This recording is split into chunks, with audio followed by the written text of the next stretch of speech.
Hey, good evening, everyone, and welcome to another Twitter Spaces with me, Kalu Aja.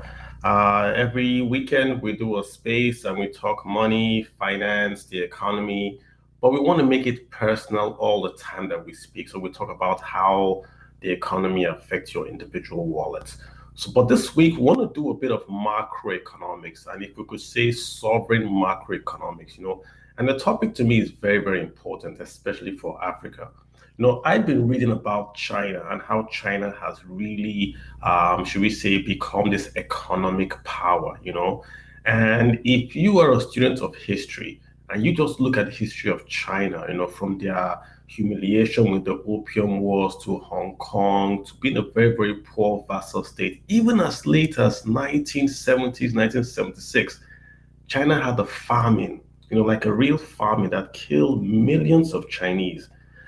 I would say about the 1960s, 1970s, Nigeria, i.e., Nigerians, the people of Nigeria, were far richer than the people of China. If we measure that by GDP per capita, right? There's a map I did see that showed how many African countries were richer, again, by GDP per capita than the Chinese. But something really the Chinese have done since all those dire, statistics of the 1970s, as of 2021, China basically declared that they had eliminated extreme poverty in China. And we measure that by eliminating poverty, or should we say in terms of income, if you earn below $1.90 per day, that's the international poverty line defined by the World Bank, right? So if you earn below $1.90 per day, that's the poverty line. China essentially says we do not have anyone earning below $1.90 at all in the country, right? The Chinese are more than a billion. So what they've done in the last 40 years is that they've taken close to 800 million people out of poverty. 800 million. Let me put it in perspective for you. Nigeria is 200 million. If you want to argue 210 or whatever, what China has done is to take four times the number of Nigerians out of poverty. It's unprecedented. It's never been done before.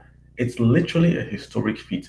Maybe we don't talk about it more because it's China and perhaps maybe they are communists, maybe. But I mean, whatever they've done, it needs to be studied. And so that if we understand what they've done, it helps us when we are, benchmarking and also advising our own individual government. This is what China did. So this is what we can copy from China.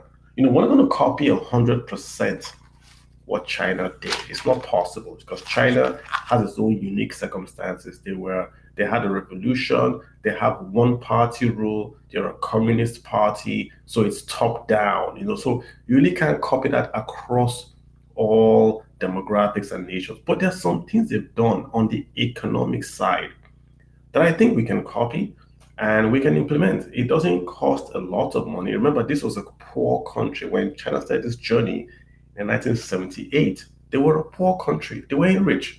They had no crude oil, that they could export and maybe a resource-rich country. They were just like how we are now. Lots of people, low incomes, poverty, famines, like a real famine where millions died. That was China in the 1970s. So let's have a space and talk. And again, it's going to be, I'll just talk for the next maybe 5 minutes, just give you the intro, what I learned when I studied them. And if you guys want to hop in and talk, sure, request to speak and I'll add you. So the very, very first thing I did see that Chinese did, let's explain the Chinese growth, what happened. China had tried this top-down communist approach where they essentially said, this village or this state, you're going to produce cassava, you're going to produce maize, and we're going to give you a quota. But what they did was that because they were communists, everyone got a salary. So if you worked, you got a salary. If you didn't work, you got a salary. If you made 100 kilograms of maize, you got the same salary. If you made 1 kilogram of maize, you got the same salary. Everybody in China, i.e., the peasants in rural areas, all had land. Because of the revolution and they were communists, they gave everyone land. So almost 300 million folks had land. So they had land, but productivity was low on the land because they were paying everyone the same. So there was no incentive for productivity or for you to work hard. If you work or you don't work, you get paid. This is why they had the famines, right? Because there was no incentive to produce food in excess to feed all the Chinese. So they had all the famines. Then Zheng came in and said, that's the president, or what I want to call them in China, came in and said, listen, we're going to change track. Across the street, the sea, they could see Hong Kong and they could see the lights of Hong Kong. And they copied from Hong Kong. They copied the capitalist intendencies of Hong Kong and brought a little. They did a little in China. And let me tell you what they did. The very, very first thing they did was to go back to the rural areas, to agriculture. And they started the revolution from agriculture. Why agriculture? Because agriculture employed 70% of the Chinese. So if they fixed agriculture, then they were fixing immediately a large part of the economy. They went for the big guy, agriculture. So they went in and how did they fix it? They basically said, listen, we're going to allow you, when we're communists, we agree, but we're going to allow you to produce more. And if you produce more than your quota, you can sell that quota and you can keep that cash for yourself. Remember, they were communists, so you can have private wealth. But they said, we're going to change that. If we give you a quota of 1,000 tons of maize, if you produce 2,000 tons of maize, that extra 1,000 you can sell and you can keep. So what happened? All the farmers then, of course, went back to their field because there was not an incentive to produce, and they started to produce. And of course, the governments of China supported them with mechanization, and they started to produce in excess, and the surplus they were then able to sell. That created wealth, not at the cities, but in the rural areas. Remember that everyone in China had land because of their communist reforms. They then reformed the land laws. In Nigeria, we have the Land Use Act. In China, they reformed their land use laws and said, if you're not using your land, or if you don't want to farm, you can lease your land out to a farmer and get paid. So what then happened was that all those guys that got land because they were Chinese, because of the communist revolution that everyone owned land, they were able to give their land off to farmers that were professionals. And these guys were able to then farm on more land, produce more yield, produce more tonnage of food, sell the excess food, make money. And the guys that leased out their land to those guys were able to make income. In the communist nation, they were allowed to keep that income and to spend that income, right? So you can see the cascade of positivity here, where the government says we incentivize you to produce more, and you can sell or lease out your land and make more money because that you can do that. So they reformed the Land Use Act that was written in China. This is the key point, guys. This started in the rural areas, not in the townships, in the rural areas. The government of China then focused on skill-based education. They literally at the point took the educated youth from the cities and sent them to the village, and they focused on skills. So you were a farmer, they teach you how to farm. And literally they would go out and I'll give you an example of when I read the book. Plastic sheets. They cover the land with plastic sheets so that the moisture gets retained in the land. So they use less irrigation and the plants can grow better and have a higher yield. Something as simple as plastic sheets. They went from making plastic sheets and individuals would put them on to animals putting those plastic sheets on to tractors putting the plastic sheets on. You can see the productivity increases. So labor productivity increased in the rural areas, in agriculture, in China. That's how they first of all stopped the poverty and allowed wealth creation to start in the rural areas. It was only after this they didn't adopt this export-led economy where they went to their coastal cities and opened up these special economic zones that allowed foreigners to come into those special economic zones and set up manufacturing entities. And who are the guys that went to the coastal cities to work? The children of the farmers that already had the skills in the farm already had some wealth. So their children could then go to those factories and start to work already educated because the government of China educated them for free, did healthcare for them for free in the rural areas. So when they went to work in the factories, they were already semi-skilled and they were able to scale up the incomes they also earned in the factories. So they went from rural agriculture to agro-allied in the cities, but they are urban to to township, should we say, migration was not chaotic because the villages were also developed.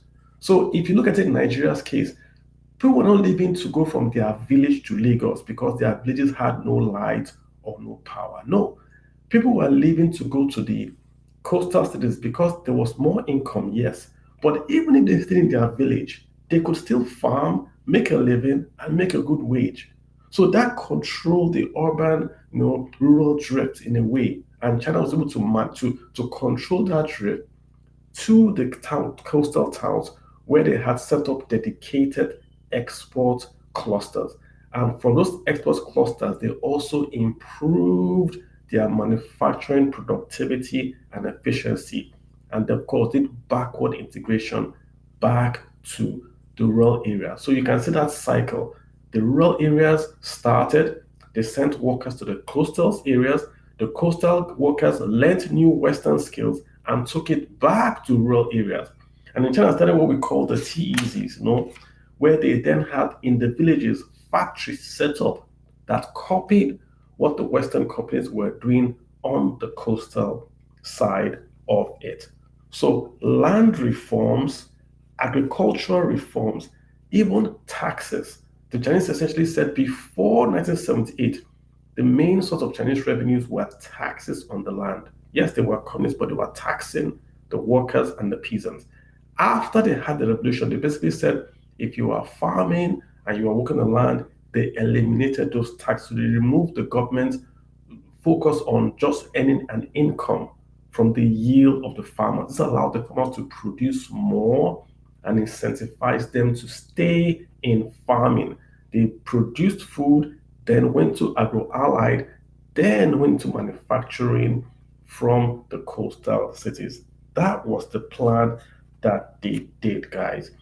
There are many things you can then start to talk about from what happened in China after they had the clusters come to the coastline.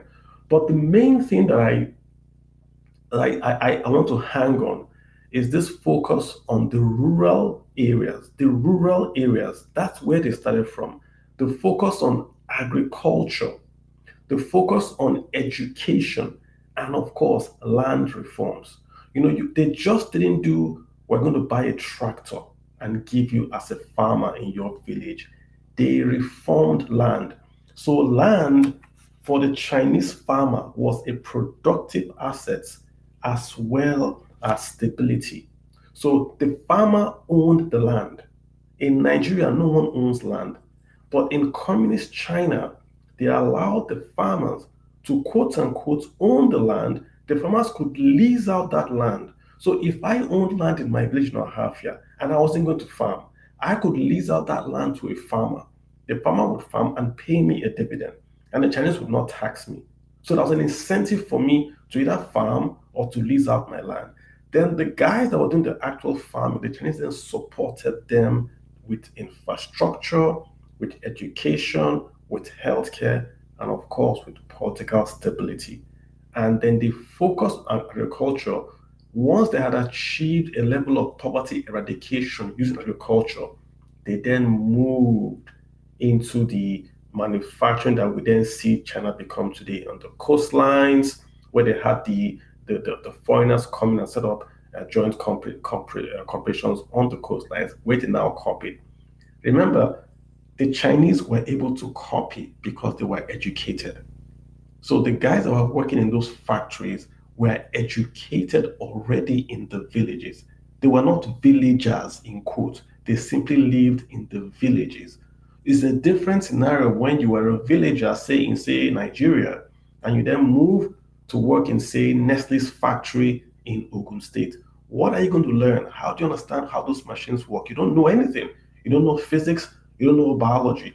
But the Chinese guys that worked in, say, the Nestle factory on the coastline already had an idea of physics, biology. They were already educated. They were already not in extreme poverty. So it was easy for them to pick up those things, set it back to rural areas, and create their own Nestle in their own village. That's what I want to focus on, the rural, the agricultural, and the land reform. I think that was the key to China taking, and again, this number is mind blowing, taking close to 800 million people out of poverty. It's unbelievable. 800 million people from 1978 till 2021. Unbelievable and unheard of. And there's a template for it. So, guys, hop in if you have a comment or you want to clarify or you know a lot better than this. I'm basically just amazed at what they did. And really, what I want to go for is this. What can Nigeria or Africa learn from what China did? What are we getting wrong? A long time ago, Nigeria had D-Free, where we tried to industrialize our rural areas. But we still have Land Use Act in Nigeria as a big stumbling block. And we've seen how China has, so what's the word? That they've deregulated land ownership in China. And this has paid dividends for them. So let's just talk around it. I think it's a very, very good topic for us to talk, even as we're going to go into this year. And I think it's going to help us a lot. Lucky, you've got the floor, sir. Go ahead. Hello, how are you guys doing? Hey, Lucky, how you doing? Good to have you here. I'm fine, I'm very good. Yes, I like key insights like this, and the devil is in the details. And I think there's everything we can copy from China, everything they need to grow. And right now, we are in the level that you don't really need to innovate or invent your development model. You can always copy. And Nigeria has, we have land mass, we have everything, we have oil, we have resources, we have minerals. And this land reform act you talked about will really go a long way if we implemented it. Because if you check some states like Ondo, that they have bitumen and everything, it's just there wasting. Yeah. Because the state can't use it. And the federal government is not yet ready to use it. Yeah. But if it was this kind of usage, like, okay, I can listen to a company come and explore bitumen there, or explore maybe the oil on my land, it will have been much better and income will have been generated. And I agree. Also, their education platform is very nice, very, very good, very fantastic. Because I work somewhere that is quite rural. I would just say it's rural. I would say it's rural, and I see how they function there. First of all, their income is very low. Income level is very low. And I work in this electricity distribution company, so we try to go and build these guys, and I see that they can't meet up with your bill. And why is that? There are farms now that they even work to get something substantive. The herdsmen have overrun them. Yeah. So you find out that if they can start from there, from those villages, because you have all these small wayo. See, I think till now we still have people that will say Olowo Koko. In Yoruba, that's Olowo Koko. Like people that are rich off Koko, they are these rural people, they don't go to school. Olowo Cashew, they are these rich people of just these little businesses. And if that kind of thing can still come into play, where we educate them or educate their children, and they come to work and they still bring their development back to the villages, I think it will be much better for us, because right now our cities are populated, highly populated and dense, and most people have nothing to do. That's why you have so many touts running helter-skelter, just wasting away. Meanwhile, there was a model of production or model of development. Everybody will have followed that model, because at least we copy things. So that's how human beings are. We copy a lot of things. So if there was a model where you have to work here, you have to be here, you have to be like this, no matter how your personality is, you will go through that model. And I think it has worked for them. I think it can work for us. So I just okay, good point. And again, for giving the floor. Yeah, you're fine. And again, the point is, again, this was not trial and error. They had a plan, and they would test it. They would test in one village. If it works, they implemented across all of China.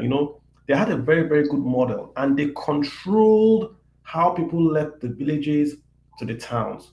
They made sure they were educated, then they let them go to the towns. So those were the things that they had that we can't copy, but still, there are a lot of things we can copy from China. Like I said, the Land Use Act, the focus on agriculture, the starting point from the rural areas. This is the things I think we can really copy from them. So Lucky, thanks a lot. Let me get Leguda, let me get his name. Lengundung, help me out here. Yeah, Lengdun. Lengdun, how you Good doing? evening. Good evening. Yeah, thank you for hosting this. Like you've already established, China is a fascinating study because of where they were coming from and how they were able to lift people. And it is totally incredible that this is communist China. I mean, communism is supposed to be against all of these things that China adopted. True. But the leaders were practical. They were pragmatic people. They realized that this is not working.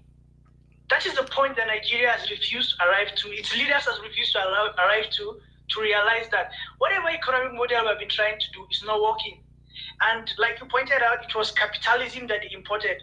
One place that we can copy them is in the area of their currency.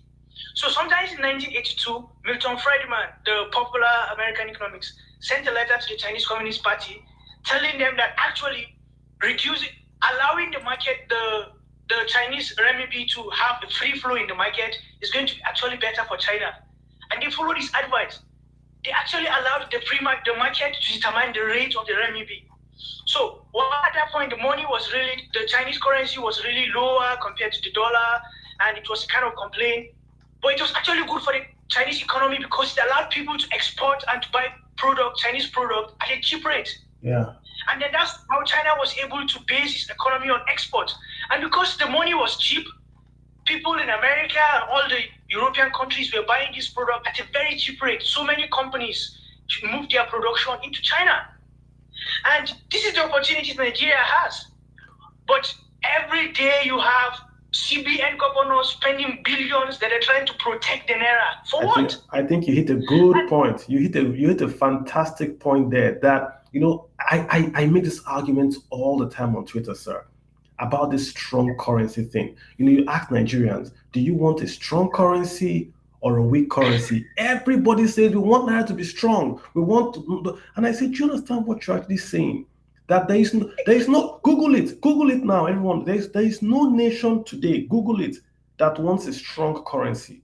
Literally, if you make your currency weak, literally, right? America will sanction you. Google it. Vietnam tried to make that currency weak. America sanctioned them. Same thing with, is it India or so? If you try today to weaken your currency artificially, America will sanction you. Same with China. America calls China a currency manipulator because China has given that currency artificially weak. So someone's going to say, but what of Nigeria? Remember, the word is if you artificially make your currency weak. The naira is weak on its own. We're not making it artificially weak. The point is, if you artificially make it weak, that's to show you how good it is. Yeah, true. And then the barriers that we have. So one example that I was looking at is the example of yam.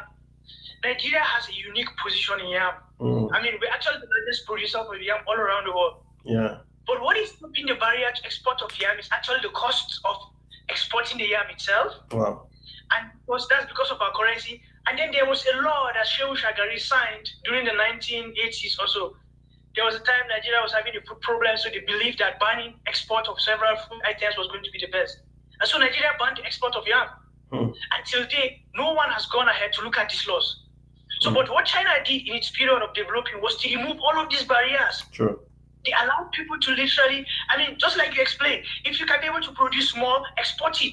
And the government was actually intentionally helping the people to export their products. And they made the import of technology so easy. Nigeria today, there's this company called Tomato Juice, which is based in Kaduna. They were complaining that they were buying some items before the CBN came and put some ban on so many forex issues and all of that. The cost of the machine that they were importing rose by 8 times. Like 8 times. So if you're buying something for 1,000, the price was 8,000. It wasn't that the cost of producing the item in that country increased. No, it was that Nigeria put some laws that made the importation of this thing more difficult. Crazy, man. And these are the simple things. These are the simple things that Nigeria can actually copy. This one doesn't even need. We don't even need money to. We don't need money to deregulate our naira. We don't need money to remove some bills. We don't need money to allow people to pursue their inventiveness. That is true. Look at Nollywood, look at music industry. Yeah, look at that. Good point. Good point all around. Yeah, good point all around. I want to keep on talking. I want to get others in here, but I think you made some fantastic points. I mean, the key word for China is that they are flexible. This is the communist nation adopting a capitalist structure to create wealth and reduce poverty for their people. That's, again, the key thing we want to understand. Like the president of China said, it doesn't matter if the cat is white or black. Let it catch mice. That's a key word there for me. Yeah, let Nigeria work. Whether it is APC, PDP, Labour, Hausa, Yoruba, Igbo, let the hospitals work. Let food be cheap. Let's just do that one. Then we can move on. Nneka, how you doing? You've got the floor. Go ahead. Thank you, Lagos. I'm doing well, Mr. Carlo. Thank you for holding this space. This is actually something I'm really interested in. So recently, can you guys hear me? Let me just. Yes, I can hear you. Go ahead. Okay, great. So recently, I read an article for one of my MBA projects by Yi Wen called China's Rapid Rise from Backwards.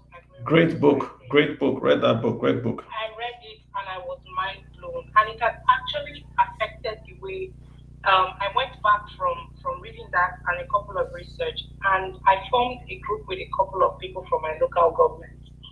Our aim is basically that we want to invest in our local government. We already know that whatever is going on in the south is going on. I'm from Imo State, and we know that the government is not exactly looking at us right now. A lot of us do philanthropy in our communities, but we mostly do food philanthropy. People share bag of rice, people share 5K and kill cow during Christmas. But that thing is temporary. It doesn't feed people for more than a day or a week at most. So my question is, how can interest groups or individuals implement this China framework in our communities? I am already trying to draft the framework, but obviously somebody like you with the expertise that you have will probably be able to give me clarity. We're trying to do something in our community that in 5 to 6 years we'll be able to have export-ready products coming out of our community. So how are we going to be able to do that, in your opinion? Yeah. So Nneka, see, the one thing the book you named by Mr. Lin, excellent book. Also, this World Bank article, 4 Decades to Eradicate Poverty on China. Excellent article again. If you can read it, those books, I'm going to put it up on the chat. Try to read them. One thing I see, Nneka, is that this is basically a top-down and, should we say, different strata of integration. It's not something the local government alone can do. It's something that the federal, state, local, and then even the civil society and individuals together with a common purpose do. I give an example. We talked about Land Use Act in China. The federal government owns land, right? So to implement what's done in China, you really can't in Imo State because you can't lease land the way they've done. But what we can do in your local government in Imo is to say, go to the Nigerian Export Promotion Council. They will tell you, right, what products are exportable, what products countries need. For instance, if you say you want to export palm oil, they will tell you what countries want the palm oil. If you say, okay, I don't know what to export, but what should I export? They'll tell you in this state, this is what you have, this is what you should export. So walk back from the answer. What is the competitive advantage your community in Imo has that they can export? If it is vegetables, what is the value chain to export vegetables? If you go again to the Nigerian Export Promotion website, they will tell you, you see many various links there, what countries want vegetables, how the vegetables have got to be packaged, i.e. you can't use this chemical. They will tell you. They will tell you who you can export it through, what it will cost you. Everything is there. This is a Nigerian organization, Nigerian Export Promotion Council. They will list everything for you. So if you guys say we're going to export vegetables, what vegetables? To where? Is it to Canada? How are you going to pack it? Where would you ship it out from? How would you do the cold chain? Who will receive in Canada? You have to do your own study on all this. Once you get that value chain, the next question is now, who is going to finance this? Is it individual? Is it cooperatives? Igbos do a lot of cooperatives, town union. So if you come and tell me in the town union that, listen, we have this business line that we can package vegetables. The women will bring vegetables in the village. They will cut them and wash them. We'll record them. We'll weigh them according to international standards. Then we'll package them. Then somebody will take it from the village in Imo State to either Port Harcourt or Lagos. It has to go by air. Put them in a plane, in a cooler, and ship it to whether it's UK or to Vietnam or whatever. And it will go to this shop. And within 3 weeks or 3 months, we will get paid dollars in UK. And that dollars is now for the cooperative to share. So everybody contributes into that cooperative. Everybody shares from that cooperative. It's something you can do. Literally, it's something you can start and do. The value chain you can create. There are Igbo, your village, there are people that live abroad. So ask them, what store will buy this vegetable? Send small sample to that store. Would you buy this vegetable? There are lots of foreigners here. If we send you if this stuff to you, would you buy? This is done by women in Africa. So you have to use those things that they like to hear. Women in Africa, women empowerment, labor right protection. We are every pound of vegetables you buy, we're going to build a school, or we're going to educate a girl in Africa. This is how you have to speak to those foreign markets, right? And it's not difficult to do. Ebano has a shop in Canada, right? Hook up with Ebano. Can we supply to you? Can we? So the women are cutting the vegetables, they are washing, they are packing. You have your website, you have all that stuff in there. You are exporting vegetables from Nigeria to the UK. There are Nigerians there. There's no pepper, even pepper, dried fish, all this stuff. So like I would say, start, make the mistakes, learn, write out what you are doing, try to document and institutionalize what you are doing. Once you have a template, you even make more money now becoming a consultant. So other villages can come to your village and learn how you guys are doing it. You have to start and then take it from there. If you want to come offline with me, I'll hook you up with an exporter that does this. He'll give you guys the practical steps on how you can, what you want to export from that village, is it cashew or whatever, and how you can take it to a place outside. Yeah, so come offline to me, DM, I'll hook you up with that guy. Thank you, Mr. Carlo. I'll definitely come offline. No worries. This is something I've been trying to wrap my head around, and you've given me direction. I really appreciate that. Thank you so much. Hey, you're welcome. Hey, Teke, you got the floor. Teke, what's up with you? Teke Corner. Hi, Mr. Ajay, thank you, Carlo Ajay. Thank you for holding this space. Hey, you're welcome, bro. Enjoy your submissions. Can you hear me? I can hear you very well, so go ahead. Okay, great. Okay, so I'm going to give you my submission from, advice and frustration, right? And from not from a theoretical point of view, but from a practical point of view in terms of my current experiences. Now, I hear what you're saying about China, and I've been studying China myself. I'm a diaspora. And I've been looking at this, and I've always asked myself, for the last 6 years going now, why can't Nigerians enjoy something as simple as fresh milk? That's what got me into this whole thing, agriculture, about 6-7 years ago in Nigeria. And because of that, I've been going around doing a lot of things. So I said to myself, okay, we Nigerian diaspora community down here. There are some diaspora community in the diaspora community in DC, Washington DC area in the US. There are some of them that have never eaten a burger. I mean, the last time they ate a burger, they can't even remember. It's like, I don't know what it tastes like. Because from the day they landed the plane, it's either jollof rice, swallow. The Nigerian foods that they came with lasted them for like 2 years before they started going to Nigerian stores. And Nigerian stores here are doing fantastically well. But I met one of the biggest distributors of Nigerian foods. He distributes all the grocery stores, African grocery stores. And I was curious about a particular protein that we consider a delicacy that is not really a delicacy, but it's considered a delicacy because of the scarcity and the cost, which is snail meat. I said, oh God, you used to bring me snail meat. People used to come and buy from you. But all of a sudden, I don't see anywhere. Why? What's going on? The man complained bitterly. It started with the yam, then it started with Nigeria frustrating him and almost making him bankrupt. And now everything he imports from his store, 90% of them are coming from Ghana. They are all Nigerian made, but they smuggle it out of the country, not smuggle, but they go through the border by road, go to the Ghanaian port and ship it from Ghana because Ghana is almost perfecting the food export business. And so, but Nigeria, the frustration level could actually make you bankrupt. You lose your money, lose your house, and lose your health because it's going to send you to the hospital. So he said the problem he's having is that, look, he cannot find the quantity he needs and he cannot find consistency. Like the first two batches he receives from his suppliers are all well and good. But the next batches is all a jumble and mixed bag, and it's just so the customer complaint was too much.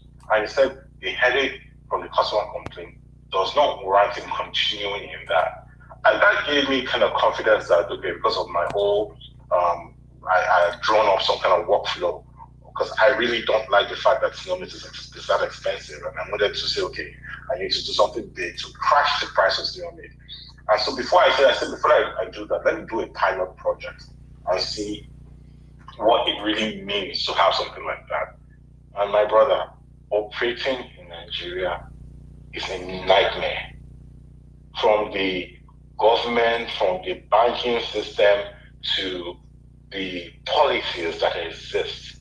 And I am operating a business account. And while things were going well, I was trying to figure out things and everything. There were a bunch of monthly charges that were coming out. I was like, monthly charges is becoming equal to stable salary that I'm paying. So I said, okay, let me take part of this funds I'm putting for operating expenses because I funded the accounts to an extent where in a year or two I will not even need the funds. I said, let me look for somewhere it will yield better interest. And I remember back in the day when the new and this current organization came in and all the I don't know what to call them, the tech and agro allied consortiums came in play. One of them is Farm Forte, and all of those companies. And I said, okay, fine. And they parked some of my money in Farm Forte. It's not doing anything for 1 year. Let me buy one other products and maybe in that 1 year when it's matured, I get interest back to actually help me pay salaries going forward. The Edo State governor switched back to APC. Before you know what's happening, one policy came out, Farm Forte cannot pay out its dividends anymore. I hear you. Take it. I want you to land the ship. Yeah, I hear where you are going. I don't want us. Landing the ship. The problem is not whether Nigeria can make this happen. The problems are or is the environment that Nigeria continues and stubbornly refuses to adjust itself to allow capital and business and mechanization in this particular industry to grow. What can be done? You do what you have to do as an individual until the government comes in and mess you up. I hear you. What path can someone take? I hear you. You see, I hear you, Teke. You see, one thing why we're doing this space, it's again, we want to talk, we also want to give solutions. People on this space do listen. Many people here know someone in government. So many times I try to say, yes, complain, but let's try. Let me put it this way, right? The problem with Nigeria, doing business in Nigeria, again, is this issue of standards. When I was talking to NEC, I said, document and institutionalize what you're doing. In China, what they did in the rural areas was they would do a model test in one local government. If it works, they document it, they bring people to that local government, learn, then they go back to that government and they do the exact same thing, documented. I see lots of, on Twitter and Instagram, you see lots of Nigerians that do these cooking shows. Watch a Nigerian cooking show and watch an American cooking show. What do you see? You see them saying you take 2 tablespoons of salt and you put, Nigerian will say you put salt. You see them saying you take 2 pounds of meat and you put in the soup. Nigerian will say you put meat in the soup. What am I saying? We don't document, we don't institutionalize, we don't record things. The issue you are talking about, Teke, is very correct with the quality of exports. The guy that exports yams from Nigeria told me yams are banned in Nigeria. So what does he do? He comes to Nigeria. Nigerian yams are the best in the world. So he will come to Nigeria, cut the head of the yam. He cuts the head of the yam, takes it to Ghana, plants the yam in Ghana, then exports the yam from Ghana as Ghanaian yams. They are actually Nigerian yams. Because when he tried to export Ghanaian yams, it didn't sell as much opposed to Ghana. The Nigerian yams were the best. So he can't export Nigerian yams. Those same yams are being exported from Ghana, recorded as Ghanaian yams, but they're actually from Nigeria. Why? Because of what Lenuga said. We don't have a policy that supports that export.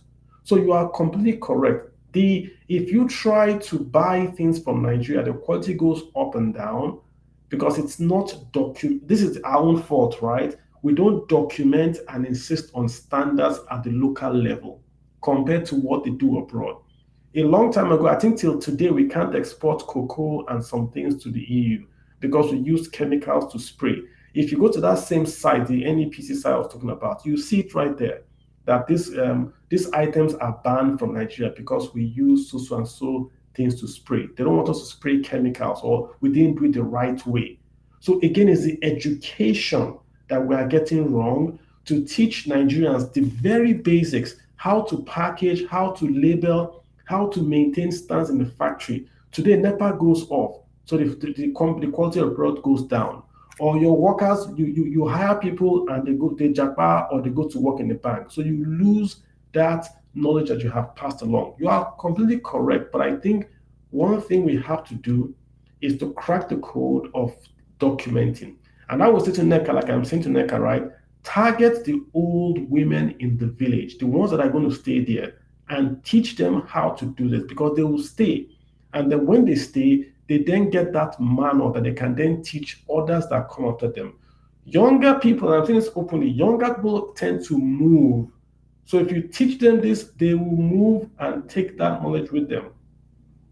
Try to look for sedentary workers that you can teach this and they can stay and learn. Take it, you're correct, but we gotta just move. I don't know what to say, but that's a big problem in Nigeria. Standards, documentation, and institutionalizing quality is a big fail in Nigeria. Olumide, what's up, sir? Yeah, thanks, Marvin. Interesting conversation. I just wanted to drop some nuggets and wanted to make the solutions more expansive. You dropped some key nuggets, particularly on how the Chinese have been able to break the poverty spell. When you analyze the fact that the way they grew agricultural productivity, the progressive industrialization, and the rapid urbanization with infrastructure investment, there's something missing a lot of people look at and they forget from the picture. And that's why we're so concerned with the Nigerian political system, competence, and the level of education. There was a point, if you look at we call them the Politburo, the most powerful government officers in China, all of them were engineers. And it was so unsurprising for you to see the level of modernization and the way these guys apply their business. But also, secondly, it's another thing that's really eating us, that we really need to know, patriotism. I'm in diaspora, I've been and despite the fact that most of the opportunities I've had are away from the country, one of the things I've learned by many Chinese in diaspora is that they have this patriotic sentiment to do something for their country. So I've worked with so many of these guys that for me to get this with them, I have to do something for the Chinese, and that's how it's done. So they have something. They have excuses. China is a bit corrupt too. They have excuses. They can also say that the government can be very suppressive. They don't have liberal rights. Even they are kind of freer than the Chinese. But that patriotism is there. Then Another thing again that really bothers me and that we often skip is the fact that we don't understand how these guys grew so fast. So if we look at the fact that yes, they did all the things you mentioned, infrastructure investment, manage fast, rapid urbanization, progressive agriculture, that still doesn't give us the key because you need to understand at some point millions of people are dying. They took in aggressive policies. I think that's one key word, aggressive. And when we mean aggressive policies, they shut their country down. They had timelines. They met those timelines, and there was a reward system for meeting those timelines. And that's what we don't see in Africa. We speak about the fact that different policies, 2030, 2020, 2050, we've not seen those. Then the last one before I drop the mic, finance plays a big role in our market. I like what you mentioned, where people used to say they want a strong naira. You can't really blame people because the level of penetration of financial education is very, very low. The average Chinese understand what the illicit market is. The average Chinese man has an option trading account. The average Chinese man knows how to hedge some risk. The average Chinese man knows who Vancouver you can get more expensive house in Vancouver than going to the suburbs in Canada. They know all these things. So it makes it so easy for them to be able to hedge their funds and things like that. And that's why we see companies like Louis Vuitton doing big because the purchasing power of these Chinese are becoming big and they've been able to produce a lot of people. So I think we also need to talk about education, personal finance education. Yes, government is doing, but the desire for education is very low. If you make a tweet, like I read a lot of your tweets, Carlo, and I do a lot of finance related tweets. If you do a lot, you hardly see those tweets trending. But if you make a gossip space tweet, like for example, now we are doing a gossip right now, you see 20,000 people here. So it tells you a lot about the country that the desire, we just talk, the desire is not really there. The drive is not really there. And until we don't have those things, there's little we can do. The likes of Ngozi Weather, Aroma Hotel, the additional, they've done what they can. But the truth is that this generation, we are not spoiling that aggressiveness. And until we have those aggressiveness, I'm very pessimistic that we can get the solution in the Chinese state. Absolutely. I mean, again, great points there. It's not a remember China did a lot of things and we're seeing the results. So we're not going to do we can't copy everything they've done. Remember where they are communists, but like I said, the template for China was this education. All the kids, I'm not talking about all the kids were educated. The communists made sure the kids were educated. Number two, healthcare. Number three, shelter. They made, first of all, made sure they had this level of every kid had a home, he could eat, and the kid had a home. Then they focused on the rural areas. They didn't go to develop Lagos.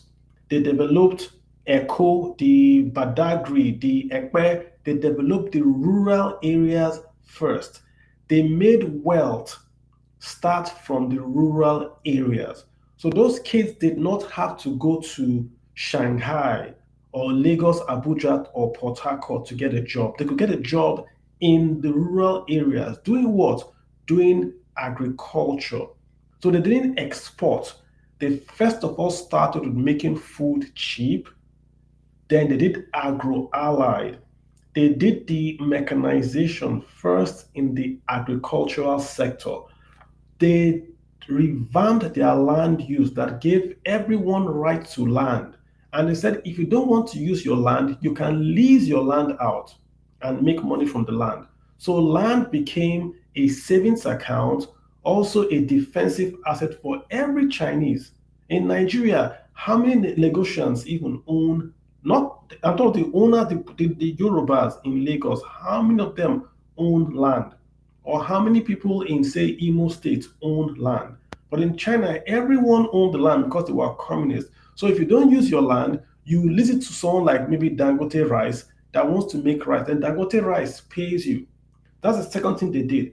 Then it was only after they had done the agriculture in the rural areas reformed their land policies, reformed how they distribute income. They removed taxes on agriculture and said if you make money from agriculture, you can keep it. Remember, they were communists, but they let people keep their wealth. Only when they had done this, did they then go to the rural, to the coastal areas and say, we're going to set up export processing zones where the foreigners will come in, but our trained Chinese will go and work with the foreigners, learn what the foreigners are doing, copy it back to rural areas, and we then create our own Chinese versions of what they are doing. And that's what has worked for them today. So after agriculture that was local, they then went into export growth. And that's why they're the behemoth today. 3 trillion in savings, in forex savings. That's China. 800 million people taken out of poverty. So this is what I want to see, the planning. We can do the exact same thing. But there's this focus in Nigeria of want to build the towns first, then we get this urban rural drift that we cannot manage. So everyone runs to Lagos. There are no jobs in Lagos anymore, right? But everyone is running to Lagos. And the villages that have all the wealth of land, of cheap labor, it's empty. But everybody's in Lagos looking for a job in the bank. Sammy, you've got the floor, sir. Hey, Sammy, going once. Sammy, I hope you can hear me. You're waiting long. Sammy, you've got the floor. Let's take. Hi, Carlo. Hey. Thanks for the opportunity and thanks for the space. I've heard what.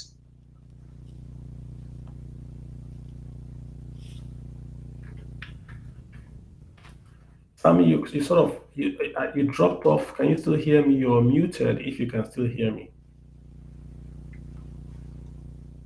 All right, it looks like Sammy has some issues. Let's say Victor. Victor, you've got the floor, sir.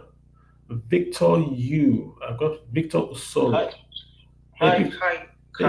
Victor, how now? Yeah, I'm good. Good evening. An opportunity to either enrich themselves, to be nepotistic, and as well as favor people of their own ethnic nationalities or their own religious sense. Victor, let's take you. I'm going to drop Sammy off. I think he's having problems with his audio. Victor, go ahead, sir. All right. Thank you very much, Kalu. I really love what you're doing now. I love the space. A couple of points I wanted to bring on board. First of all, I want to stress on education. Now, when I say education, I'm not even talking about university education or like the mainstream ones we know. Because we can even see graduates that they are not informed of like what is going on in their neighborhood, like the new policies that are coming up, like the new policy on electricity that states can generate, people can generate electricity. So many people are not aware. Like what one of the speakers said, it's a gossip that something you see thousands of followers, they'll retweet and they are really quick to retweet gossip. But you see something like startup bill that was approved last time. One of the WhatsApp group that I have a lot of young people, I was like, hey guys, look, this startup bill means you can go to university for like on government loan, federal government loan. Like there are some policies that have been approved and they were like, because of election period, it boils down to that lack of what's going on. What are the reforms going on around us? And also there's this pessimistic mindset that anything that government does is against the people, is for their pocket. I'm like, look, government is me and you. I'm apolitical. Like, I'm not of APC, PDP. I mean, a bit tilted to Labour Party, to be very sincere with you. But I still look at things like a very constructive way. There are some policies that came up during election period that a lot of young people, they are not aware of. Around education, around startup. It was even someone that told me if you buy .ng domain, you can get grants from federal government. These are things that people, they are not even interested to know. Like all they want to know is that federal government did this and they retweet massively. But all those policies that are coming on board, and you see, few people are just taking advantage as if nobody's there to take up this. And another thing I wanted to say is that it still boils down to education. And the second point I'm going to make is still on education. There was a time I wanted to do something around production, and it boils down to we having to use polypropylene to produce plastics. And it turns out to be that the only plant that is producing polypropylene in Nigeria has been sold to an Indian company. I was like, why? And it was very complex. I had to go to Port Harcourt and a lot of complexities around it. And I now later realized that we don't have that knowledge. It's only very few people that want to produce. A lot of people we import. They don't have we don't have that mindset. Okay, let me go to school and study chemistry because I want to do this. Even a young person doesn't. Most of them don't have that long term. Okay, in the next 15 years, I want to be producing this. I want to be doing this. And let me study this, or let me even pick up a course and do this. They might pick up a course because they want to pick up a job. But very rare you see someone that, okay, in the next 10 years of my life, I want to start producing this for Africa. Let me pick up this course. Let me learn this. Let me learn that. It's the other way around. Let me learn this because there are more jobs for this stuff. And we fail to forget that we can actually create these jobs. We can start producing. So when I went to Port Harcourt, they told me, look, there are Indians that are controlling that plant, and I think it's Dangote factory that we are looking up to now that as Nigerians to start producing polypropylene. But what I'm saying in essence is that young people tend to run over frivolities, and they don't actually know what's going on. They are not kind of informed. Even people that call themselves graduates, graduates, even school undergraduates, they are all excited about. I hear you, Victor. So that just thank you. Yeah, I hear you. And just a few points for you. From one on the Chinese side, right? When they focus on education, they focused on skill acquisition. At a point, they would bring the expert, and the expert would work, and people would watch him. So they focus more on, can you do this? If they didn't really focus on giving a degree, so they would go to the farm and say, we're going to teach you guys how to make an engine or how to service an engine. And the farmers learned the skills, but they didn't go to school per se. They did that at the very, very initial stage to get skill transfer across a wide spectrum of China.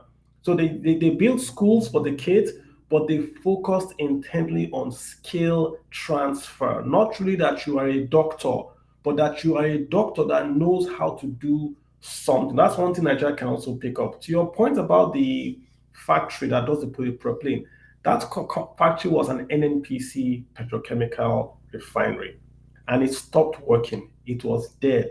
It was dead the same way Nigerian refineries were dead. The Indians came in here, invested money in that factory. Now it's making billions for Nigeria. So if anything, we should thank the Indians. The same way the refineries are lying all over the place in Nigeria. If we had sold them a long time ago, it would have been working. Now Nigeria has no refineries. Even the Dangote refinery is not around. Hence, we can't remove subsidy, right? So this is the situation we find ourselves. So much wealth in the nation, but it's all wasting away because we have incompetence. I can look at that Jalkuta. That one has gone. It's not going to work. I told them 7 years ago, they were arguing and abusing me on Twitter. Now it's not going to work. The smelter company, the Iwapin paper mill company, these are situationally, these are companies that could have changed Nigeria's situation, but they never worked, right? So Nigeria really, we've got to go back to the very, very basics. I would even say we should stop building new stuff and go and fix the old ones. We have Metro Line in Lagos. Metro Line. Now we're doing Blue Line, Red Line. Where's the Metro Line? Go back and get those things that were supposed to work initially. Go back and fix them. We don't have the money to build any railway now of consequence in Nigeria. There's no money. Nigeria has no money. We can print naira, yes, but we can't print dollar. So we have to be very, very careful going forward what we do. We've just added 22 trillion in debt to Nigeria's debt. On paper, we just took 22 trillion and we said we spent this money in the last 7 years. We didn't budget for it. So we just added it just by a stroke of a pen. 22 trillion. If Nigeria took 22 trillion and even gave to ASU, just give it to ASU alone, or built universities, the GDP of this country will double. Because any investment you make in education, you double you increase your GDP per capita. So where did the 22 trillion go to? But these are the issues we don't want to go into here. We're really talking about solutions. And I'm doing this specifically because I am a Nigerian first, Abi. So whoever is going to be in charge of Nigeria, these are the things we want them to hear. We don't want the grandiose project anymore. We don't want someone to come and say he wants to build, and I'm going to quote, so we don't want a quote unquote echo, Lekki, echo, what's that, echo to that island? Look, there was other island in Lagos, that island, echo, whatever. We really don't want that anymore. What we want is someone that will go after the poor people in the villages in Nigeria, get their incomes up. Nigeria's problem is low consumption. People are poor in Nigeria. You cannot be earning 18,000 naira since what year? Fuel alone has gone up in price. There's nothing in Nigeria that's price must increase. So how are Nigerians surviving? So the focus has got to be on poverty, not poverty eradication, wealth creation. Anyone not doing that is wasting his time. We don't want the grandiose. We don't want 5 new international airports. We don't want, I don't know, we just need to go and make wealth for Nigerians. Once there is wealth and security, the economy will take care of itself. China guaranteed security. That's why they were able to do all these programs. Ibrahim, you got the floor, sir. Ibrahim underscore BK. Go ahead, sir. Okay, thank you very much for having me. Ibrahim, you're kind of low. You're kind of low. The volume, audio. Okay, can you hear me? I can hear you, but it's kind of low, bro.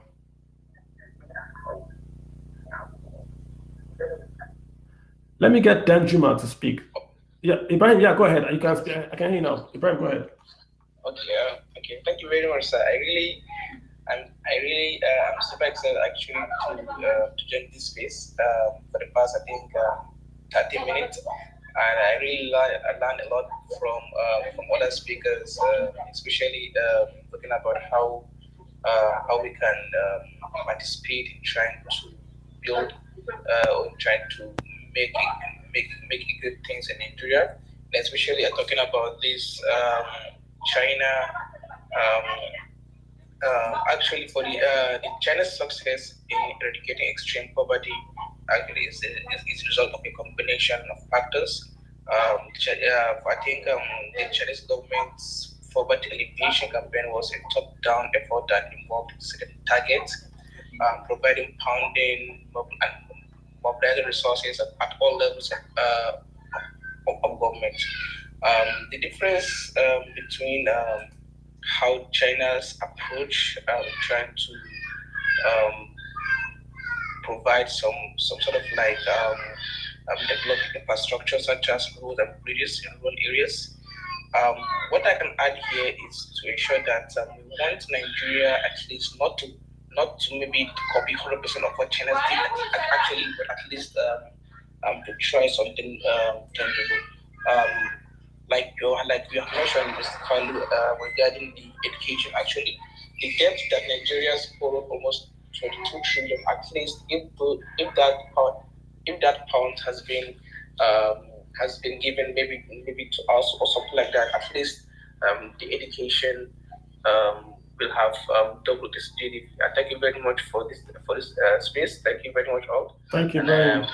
Yeah, thank you very much, sir. All right, you're welcome. Hey, Danjuma, what's up? You got the floor, sir. And I do apologize if I take you off. It's just to add new folks. Can you hear me? I can hear you. Go ahead, sir. Danjuma, go ahead. Okay, thank you. So I just joined, but I had something. The topic is, can we eradicate extreme poverty? So my side is yes, but of course, it's a that we have to do. And it's about, so look at a lot of things that Danjuma, your audio is not too clear. Oh, can you hear me? I can hear you, but the audio is not too clear. Yeah. Okay. How about a lot better now. How about now? Yes. How about now? Now, a lot better. Go ahead. Okay. Yeah. So looking at things, I've been studying Nigerian for the last 20 years. And the summary is that we really don't have a government. So when you compare it to that of China, we really don't. And the reason for that is those who come into government, they just come into government for themselves. They try to make money just for themselves. Of course, it makes a business sense to have sold the refinery long ago. I remember Jonathan, they tried to sell it where these guys came in and they said that was rubbish. Ajakuta is something that ought to have been done away with, make it workable, but our government, they don't listen to business acumen. So there's something that we did, myself and a few others, and that's why we realized that this can be done.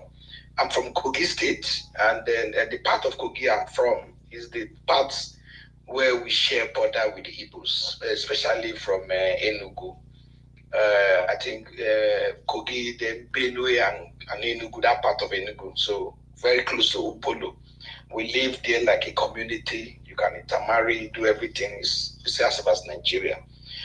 So I'm in the IT industry, and I realize what IT has done. So I often go to the village, and I tell people you need to focus on value creation and all of that. And then we give them a few trainings on IT and there. Some of them we sponsor them.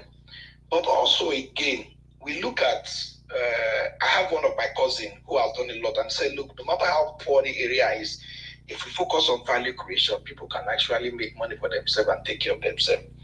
And so constant education, where we look at them, advise them what you can do in your community, how you can create value.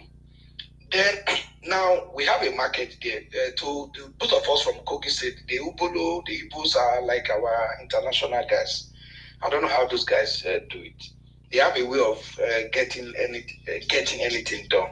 It's just that they don't have government support. I don't know. Government is totally against those guys. But those guys are doing a whole lot by themselves. So things like cassava, they do a lot of point. Now what is raining in my place now is cashew.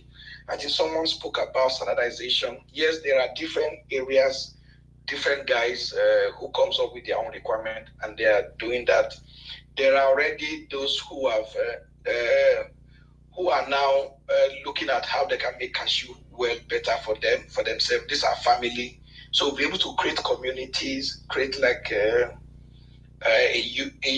union or a sort of a group where they help one another. And what we've seen is that over time, people are very, very deliberate to make life better for themselves. We've seen that cashew alone, we've seen their interaction with the Igbos who have the international market, always come to the farms, come to those Kogi, come to those villages, sit down with those guys who are picking this cashew, who wants cashew, and how they can buy these cashews from them. And they are doing a whole lot of that. Now, but yes, you might want to say production, how can we produce, how can we do this? The truth is that our people only are not being supported in any form. But with the few support we have offered, some of them is even giving them loans, give them as little as 30K, 50K. Someone can start something all by themselves. They are very agile. They are very strong. And I'm talking about remote communities. You see people now being able to send their children to private school. I mean, in village standard, because the education in those areas is completely non-existent anymore. I grew up in the village. I think in the 80s, I had my education in the village in the 80s, and before coming to Lagos in 1989, where I was able to see the sharp difference of what is in the city compared to what is in the village. And what we've seen is that I've seen guys who have no hope at all now being able to get something done by their own self. Putting in does that effort. We've seen those making progress in IT, and we've seen those starting up a small business, something as simple as dry cleaning, something as simple as offering transport services, something as simple as offering, helping them to charge maybe their phone, something as simple as providing power, but not in large scale, form of solar, and then because of sun that is massively available, something as simple as having water to provide water for the people, and people are making living out of it. Okay. But when you compare all of this to the Chinese, you made mention of the government and the collective effort. That is completely lacking. But what I've seen is that individual here in Nigeria, particularly from where I've come from, people like the Igbos that I've worked with, people are very ready to get their hands to work and make things better for themselves. Thank you. Thanks, Ibrahim. Danjo, that's a good summary for us. I mean, again, we don't. I like the reality is things are bad. We know it, and we can spend the whole space talking about why things are bad.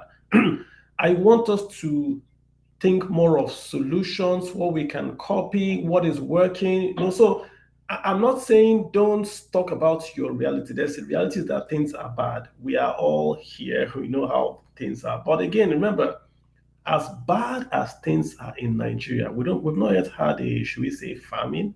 People are hungry, people are suffering.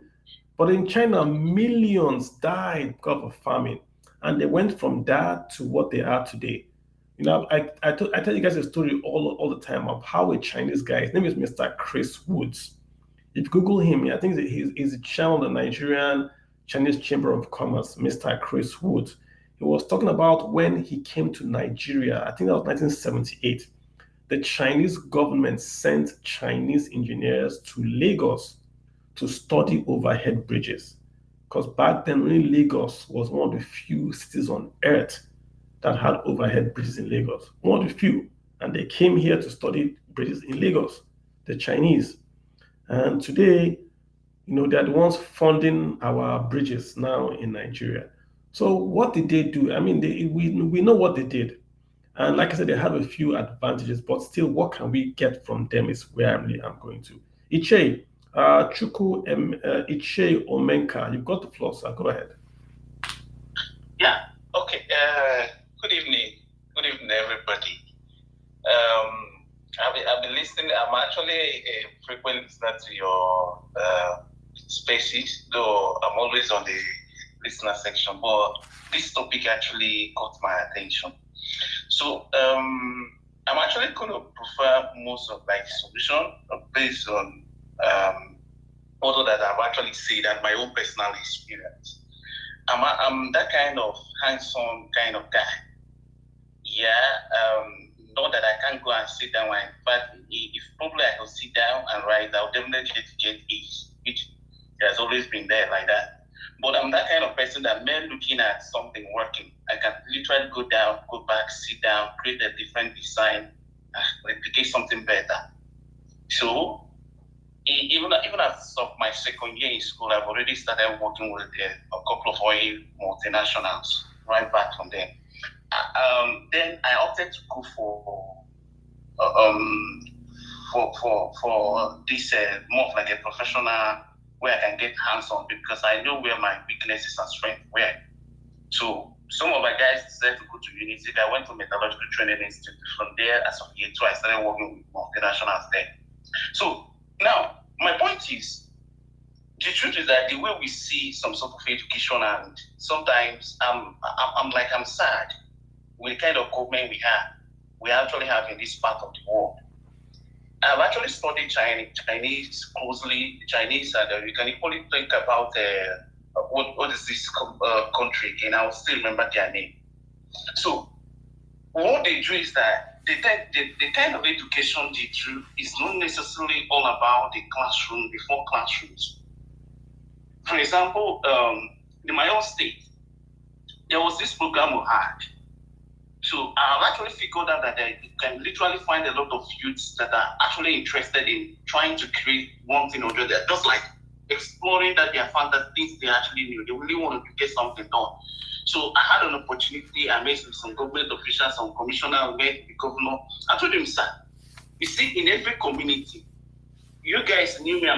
Maybe I can actually do a whole lot of great things. There are a lot of millions of people, youth, young ones like me, that actually want to do something. So this is what we're going to do. Let it be at least in every community. We can just create maybe a building just like a classroom and listed out equipment. buy lathe machine, buy grinding machine, buy this, buy it, just normal all those hands-on equipment. Go to different ministries in government. From the Ministry of Science and Tech, pick one person, go to private, maybe some private firm, because I don't really like government to handle such kind of thing just all alone because of, you know how government operates. Let there be some people oversight. Let these young ones, once you get back from school, you don't have anything, we can just go there. Whatever you want to experiment, start doing it there.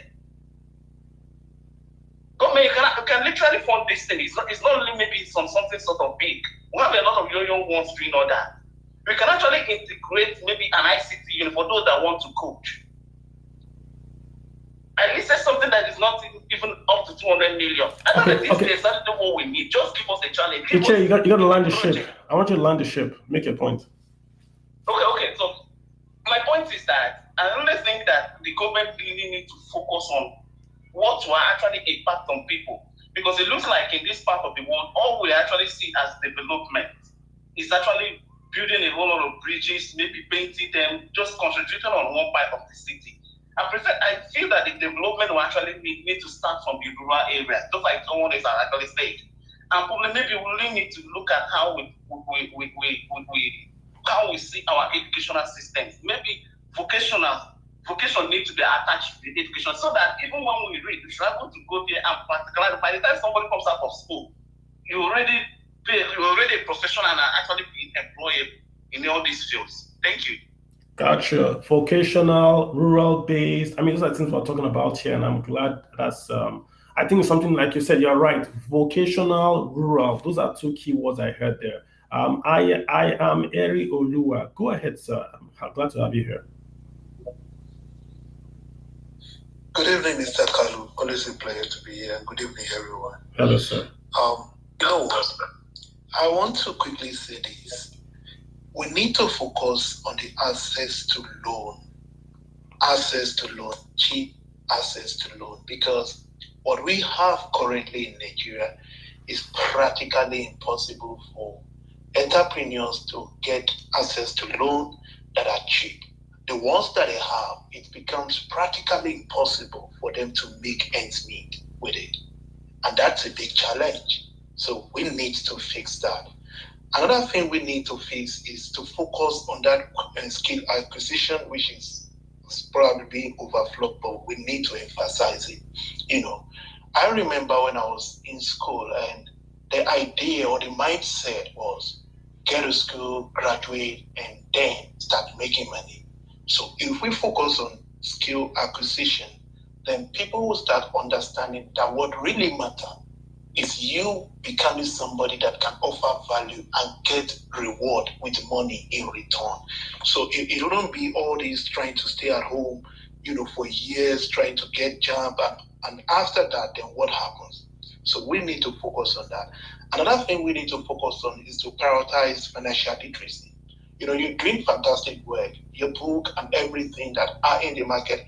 A lot of people that have bought your book, let's talk about your money. They give a good review. Some parents bought it for their kids and all that. If we can get more people reading that, more people understanding that, if we focus on developing as many people as possible, then we'll be able to create a better society where people on their own will start making decisions that will, in the end, favor the community they are in. Then another thing we need to focus on is multiplying the equal apprenticeship system. That system is now being studied in Harvard. And you don't have it in any Nigerian institution. Why can't we just do it? And we have millions of people that can actually teach us these things easily. So we need to think of getting our own thing done by ourselves. The last thing I want to talk about is the government foreign policy. India, their inflation rate is 0, if I'm correct. How did they get there? When the Ukraine-Russia war started, they maneuvered their way. They are not enemy to China. They are not enemy to America or UK. They know how to play their game. They are friends with South Africa. They are friends with everybody. They are just playing their game. They are after, when people were saying, don't go to China and do business, they were one of the first group that actually struck deal with Russia. What am I trying to say here? I'm trying to say, let's try and redefine our foreign policy to favor us. Let's not just keep following the multitude and what are they doing? What do we want to gain from what is happening? If India can do it, we can also do it. And the last thing that I saw India did was they stopped a lot of China's products into their countries, and a lot of things that China was doing that they felt, no, this is destroying our economy. And they wish the world, and if you really follow the story, you will see the impact is what is happening now. It didn't start now, but now they are reaping the reward of what they put in place. So if we can do this, we will get there. It will be slow, but steady and precise. We will get there. Thank you. All right, yeah, some good points there. Let's meet you, I think. Some good points there about what we can do to sort of use our own local advantage, right? I like the point about the Igbo apprenticeship scheme. And just to explain what it is essentially skill-based learning, right? Where you take an apprentice, and you teach him on the job by observing, by twinning. He watches what you're doing. But most importantly, when he graduates, you give him startup capital.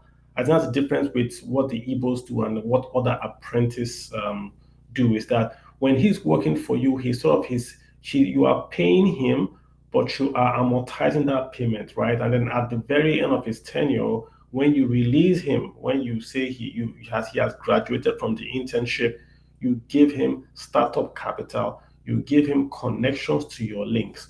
So it's like a venture capital guy saying, I'm going to give you seed funds, but if you grow your capital, where if you reach this level of capitalization, I will give you more capital and I will give you more access to markets so that you can grow.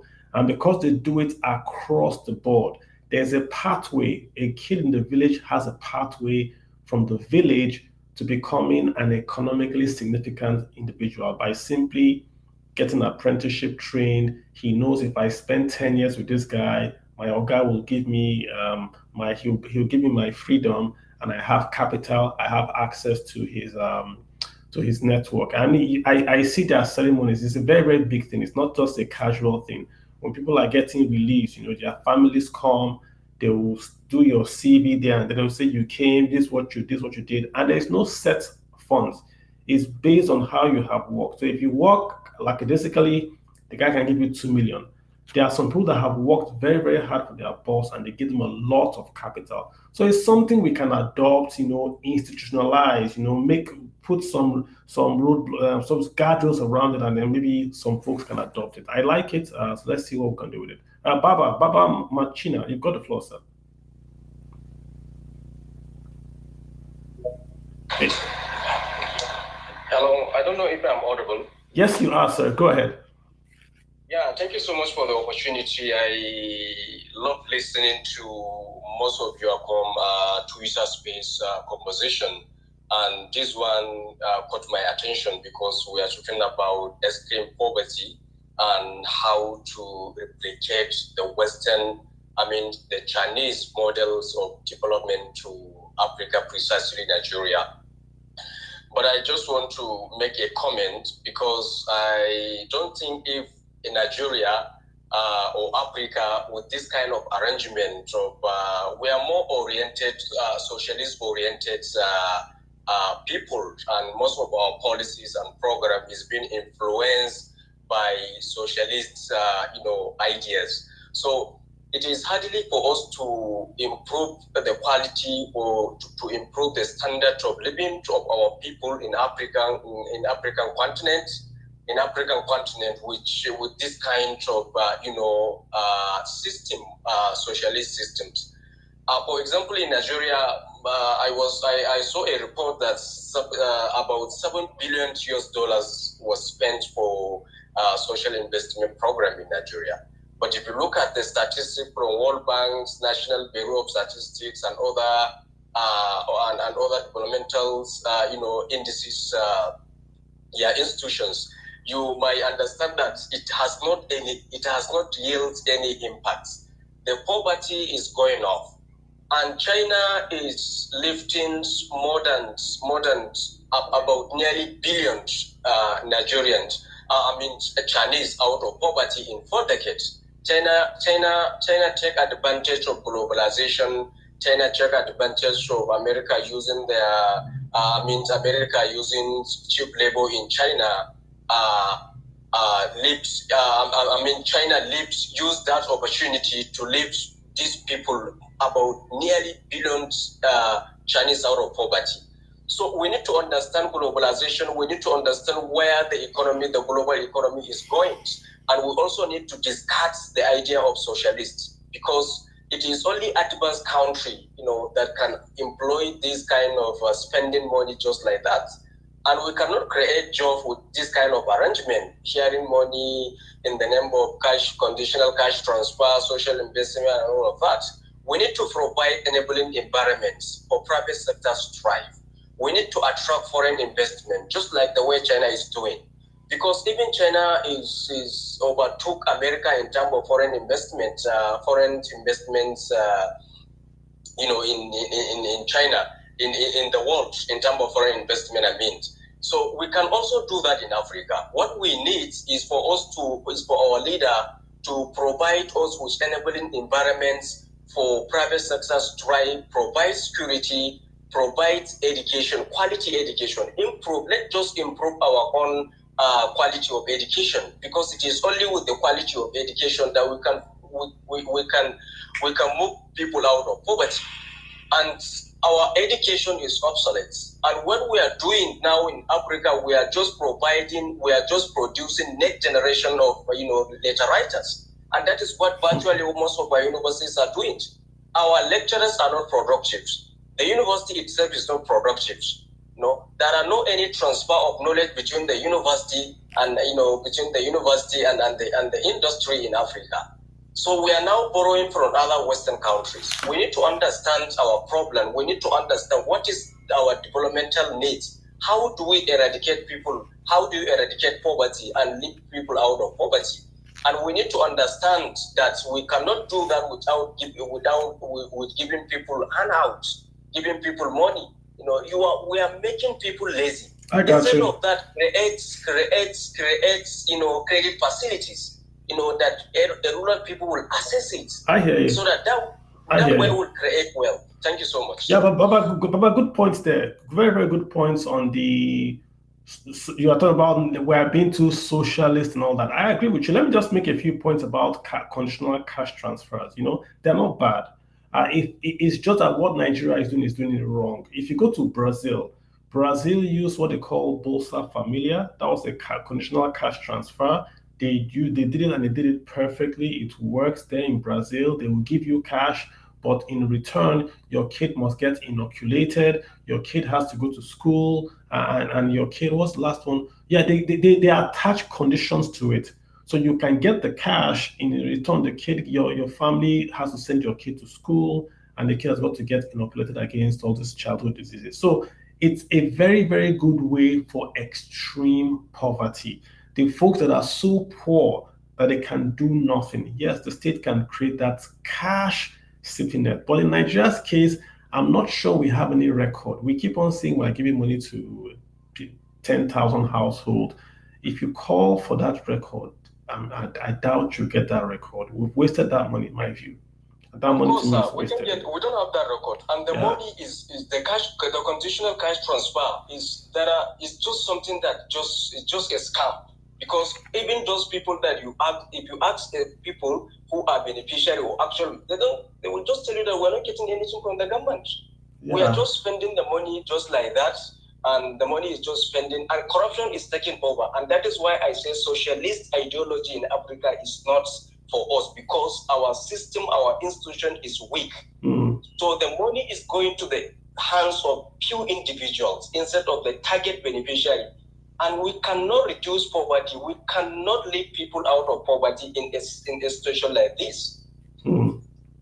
I got you. Good points. I got you. Let's see what happens. I mean, we have to be flexible. That's my way. And I think the problem is not the policy itself, but the personnel, running the policy. I think that's when Nigeria gets it wrong. The personnel running that policy, to me, need to be called to order. Ewama Vese, that's I got that right. You got the floor, sir. Go ahead. Yeah, good evening, Mr. Carlo. Can you hear me, please? I can hear you very well. Okay, yes. Okay, thanks very much for this session. Very enlightening. I like how you've been talking about, you've been very focused on what China did with respect to education, reforms with respect to land and all that. And yes, maybe before the end of this discussion, I will pin a link under this your tweet. It's from New Economic Thinking, how the Chinese economy really works. Okay. And there were two things. Yeah, there were two things that stood out for me. There's one thing that there are two things that people also take for granted, and I think you just referred to that in the last before I just came on, and that was you were talking about the quality of personnel. Lots of people underestimate what a competent bureaucracy did for China's evolution. That is true. It is something that they don't play with. In fact, Xi Jinping right now wrote a book, Up and Out of Poverty, because he was taxed in his earlier years when he was managing a province. And I think a lot of us have watched the TED Talk about, the guy describing how people in the CCP graduate and how they are actually very thoroughbred technocrats and why they are different from a whole lot of other people. That's true. So I think that is something that we need to take. It's very, very important for lifting people out of poverty, because when you have competent bureaucrats, they are focused on a long-term goal and they bring lots of technocracy and less of all these challenges of prebendalism, nepotism that models of whatever policies that we want to do or to execute. Then, that's the first one. Then, secondly, I wanted to also double down. The second one is restructuring. When Deng Xiaoping entered, there was a form of autonomy given to local to counties, and it really, really helped. So there was a central kind of administration that occurred, but there was this semi-local autonomy for local people. So counties, you even find out that counties and cities were even able to raise bonds to do better infrastructure and attract people, attract companies to come and set up. You even had the CCP organizing competitions, sort of among counties in a place, then from counties among cities, from cities to provinces. So this competition, this decentralization, and this autonomy that they gave to local people, counties, cities, and provinces, and the competition also catalyzed development, and it's something that a lot of people really, really overlook. But it's something that was also very important. Those were the two things I wanted to talk about. But lastly, sorry, I didn't want to forget this.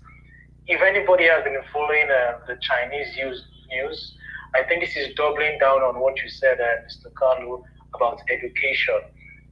You could see that, I think the last year, or the year before, China actually banned private education.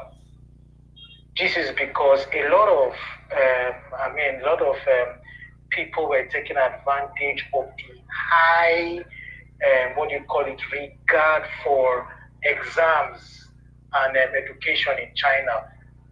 Parents spend a whole lot of money on education with respect to extra lessons and all that. So education is a very, very, very, very serious thing that Chinese government doesn't take for granted. I just wanted to double down on that. Thank you. Yeah, good point. Again, let's just talk about the civil service, right? In China, their civil service are elites. Same as in Singapore, their civil servants are elite. When you become a civil servant in any of those countries, you are the best in that. You are the best, and you are being given resources to manage, and they expect a lot from you. Look at Nigeria. From 1960 to 1963, Nigeria was the fastest growing region in the whole of the world, right? And our civil service all the way to 1967 were also elites. If you worked in Nigeria back then, everyone wanted to work for the government in Nigeria. It was only the best that could work in the government. I know a particular story firsthand, where a guy was employed by Mobil. Back then, when oil companies would come to Nigeria, they were educating people for free. And people would go to the oil companies, go to universities for free, then run away and go and work for the government. So there was this actual article, Mobil back then, did an advert, and they listed names of students that they had sponsored to go to university that had now run away to work for the government of Nigeria. This was in 1967 or so. This was how good Nigeria's civil service was. But once we made it now in government in Nigeria is where you put unemployed people. If you have a cousin, he can't get a job, or you have a girlfriend, she can't get a job in a bank, well, you send to ministry of whatever to get a job. So the Nigerian ministries are now full of uneducated people that are there because they can't get a job in the real world. So they're just bloated folks. So once you can be able to make that civil service go back to being the elite, very eggheadish, very, they deliver, then you're on the right path, because the civil service are the ones that implement the budget. Whatever the president writes in his budget, policy is personnel. It is those civil servants that would implement it. I give you another good example again. The Minister of Agriculture back then, that's now the president of the African Development Bank, additional, he said when he went to, let me take his name off, when they went to a minister who was going on a store around Nigeria, he went to a particular zone, and that zone had tractors parked in their parking lot, just parked there. He asked them, why are you keeping tractors here? The guy said, oh, they have to fill this policy, they have to fill this paperwork to get a tractor. So farmers in the field don't have tractors, but this ministry guy has got tractors in the park, just parked there. Why are they there? That's power, because you have to come and beg him for tractor. That's how he has his power. He signed there and then, release all the tractors out to people. It still was not done. Someone wrote him a personal letter and said, these tractors you wrote to be released are still not released. He had to go back there and ensure that all the tractors were released to farmers. But this is what I'm telling you. On the budget, we have bought tractors, but the tractors are packed in ministry of quote unquote, because one guy wants to create his own power. So policy is personnel, and personnel is policy.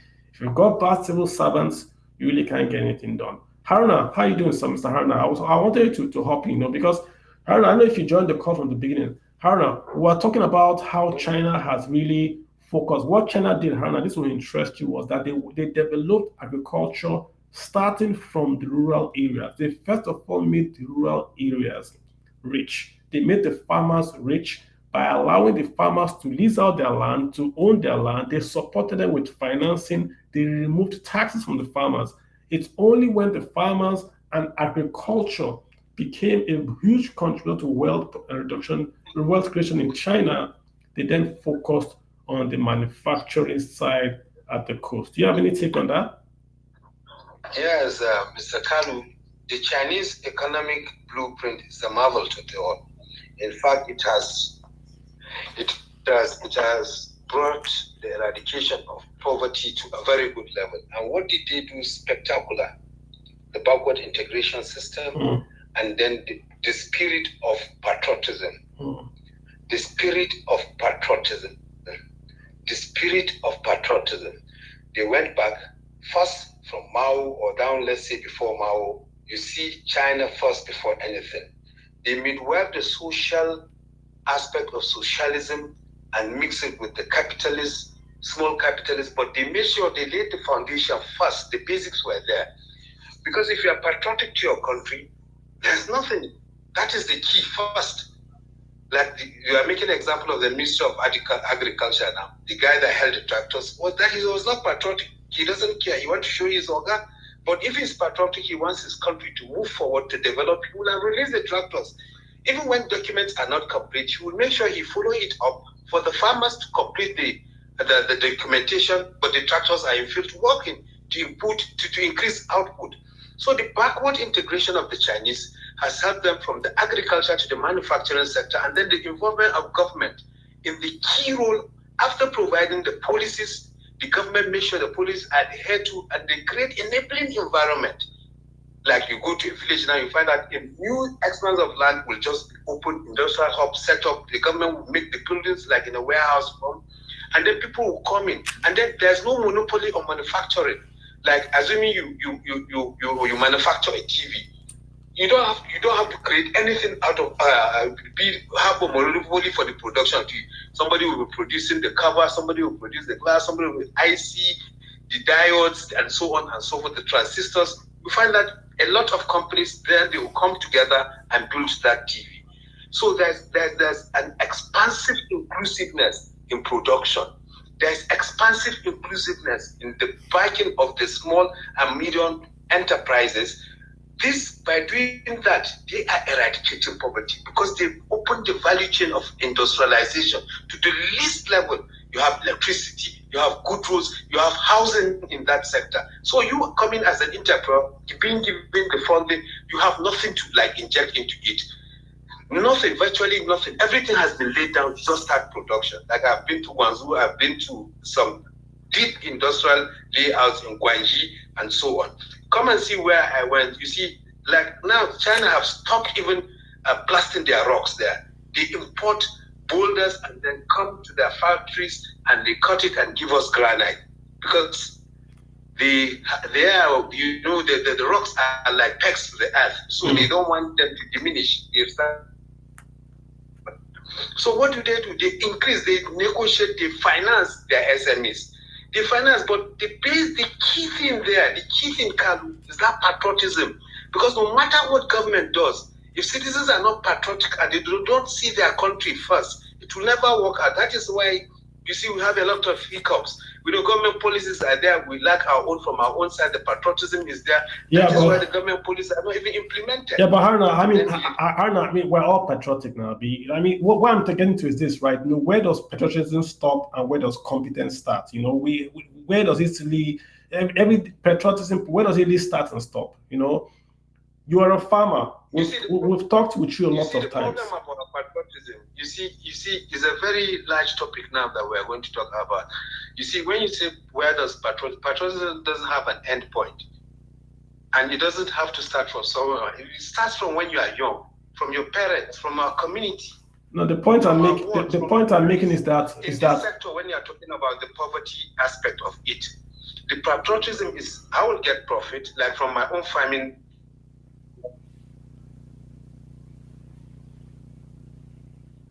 Harna, you dropped off. If you can. Should I go? Yeah, you dropped off. Go ahead. Okay, am I? Yes, I can hear you. Yeah, that's what you heard when I said.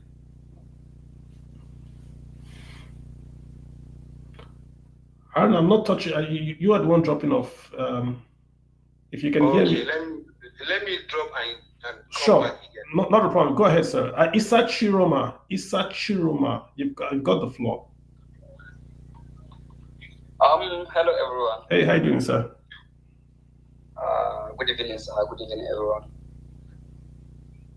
I actually joined this after the meeting have started, and I'm actually very glad, and I'm really happy seeing this space for so many reasons. Because this is telling us that at least there are a group of Nigerians that are ready for change and that have been spotting where our problem is starting from, and where the problem is reaching and where it's headed to. So at least it will be very good thing for us to be able to have a solution for the problem.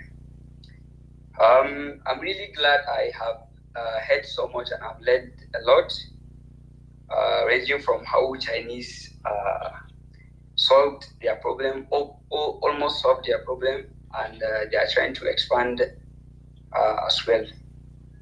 So if we look at it, China was a very poor country back then, and now they are one of the countries with strongest economy, and their people are doing well for so many reasons. I think most of the speakers have talked about this, like the way the reason for China's success and how they succeed. China have a mentality. Almost all the Chinese have one mentality of bringing back home value. Wherever you see Chinese, all they try to do is to take value back home. Now look at our own Africans, or let me say Nigerians in particular. People love to leave the country not because they want to go there, see how they have their own change, and the reason why they are growing, or the reason why they have life different from our own, in order to come back home and effect the same thing. People actually go out of Nigeria or leave the country just trying to make their life better and not even having the hope to come back talkless of changing anything. So this is telling us that Nigerians, or let me say Africans, in particular Nigerians, we have one mentality, and all that we think about most of the time is ourselves. Mr. Haruna and other speakers have talked about patriotism. This is actually very important, and it is one of the points where we are failing. I will agree with them that Nigerians are actually not patriotic. Now, come on, man. So it's what I'm trying to say with this patriotism thing, that it doesn't matter. I mean, doesn't matter if we're patriotic or not. What I'm trying to say is that business is business. Debits and credits don't have to do with patriotism. Yes, I understand. So, I am heading somewhere. Yeah, but I want you to land the ship because I want to get others to speak. Yeah. Okay. So now, if we look at this thing, actually, even people that are running business or trying to get wealth in Nigeria, their own goals and aims are not to develop Nigeria, if you look at it. Reason being, we have so many, we have a bunch of individual billionaires that are only after themselves, that are not having the goal to create wealth in order to eradicate poverty. So if we can change the goal now, if we can change the goal, they will still remain their billionaire status, but they are going to have a lot of social impact. How? Because now look at where the problem starts from. All right, so Isaac, I got to let others speak. I hear you. I get your points. Fantastic. But I want to let others speak. Yeah. So can I go? I'm going to move on, right? Okay. Let me just make my last point. So with all that I said, we can't change what already happened, but change can start from us. How? Because if us here start changing the way we think, meaning first maybe you change yourself, you think in a different direction. You can have a good goal of creating wealth, but why? In order to eradicate poverty. If you do that and you become very positive in it, you are going to be innovative and you are going to create wealth for yourself. In the process, you are going to help many other people go out of poverty. So now it's not about people. Most of people now, what they think about is getting job. Now, if Nigeria will open room for people to have job, then the country is going to become poorer than it is now. Why? Because having job is not creating any value for the country. Wait, hold up. Just hold up. It's having job isn't creating value for the country. Explain that. Okay. Let me explain this point. Now, if you look at institutions like CBN and NNPC, for example, if almost all graduates that are in Nigeria want to work there. So imagine now, if Nigeria would go to these kind of institutions and create a lot of jobs, it's going to create an environment where people will be there not having the work to do because they are there for privilege of collective salary. And you know what job is to do to the employees actually, not especially government job. Whether you work, within you would work, you escape days, anything that you do, at the end of the day you see. At the end of the month, you see your paycheck. Okay, no, I get where you're coming from. Okay, I get you now. All right. I get you. What I mean now is I gotta let others speak. I'm so sorry. Yeah? So let me get Queen in here, right? Queen, you've got the floor. Go ahead. Okay, thank you very much, Mr. Kalu, for letting me speak. So actually, I have a hypothesis. Okay. That that we are not willing to end poverty in Nigeria, and that's because I believe that people, and that's part of the hypothesis, that people who have existed where there is extreme poverty for a long time have become accustomed to this disproportionate power that poverty gives them, and because of it, they don't want to give up this power. For instance, you would compare how politics is played. I'm from one of the poorest states in Nigeria, and you would compare how politics, Ebonyi State, actually is played in my states compared to other richer states. I think there is more resistance in states that have more wealth. So I think that then let's now come to Nigeria collectively. We're not looking at it at the state level. So I think that I don't think there was a tweet by Gimba. I'm going to put the tweet here.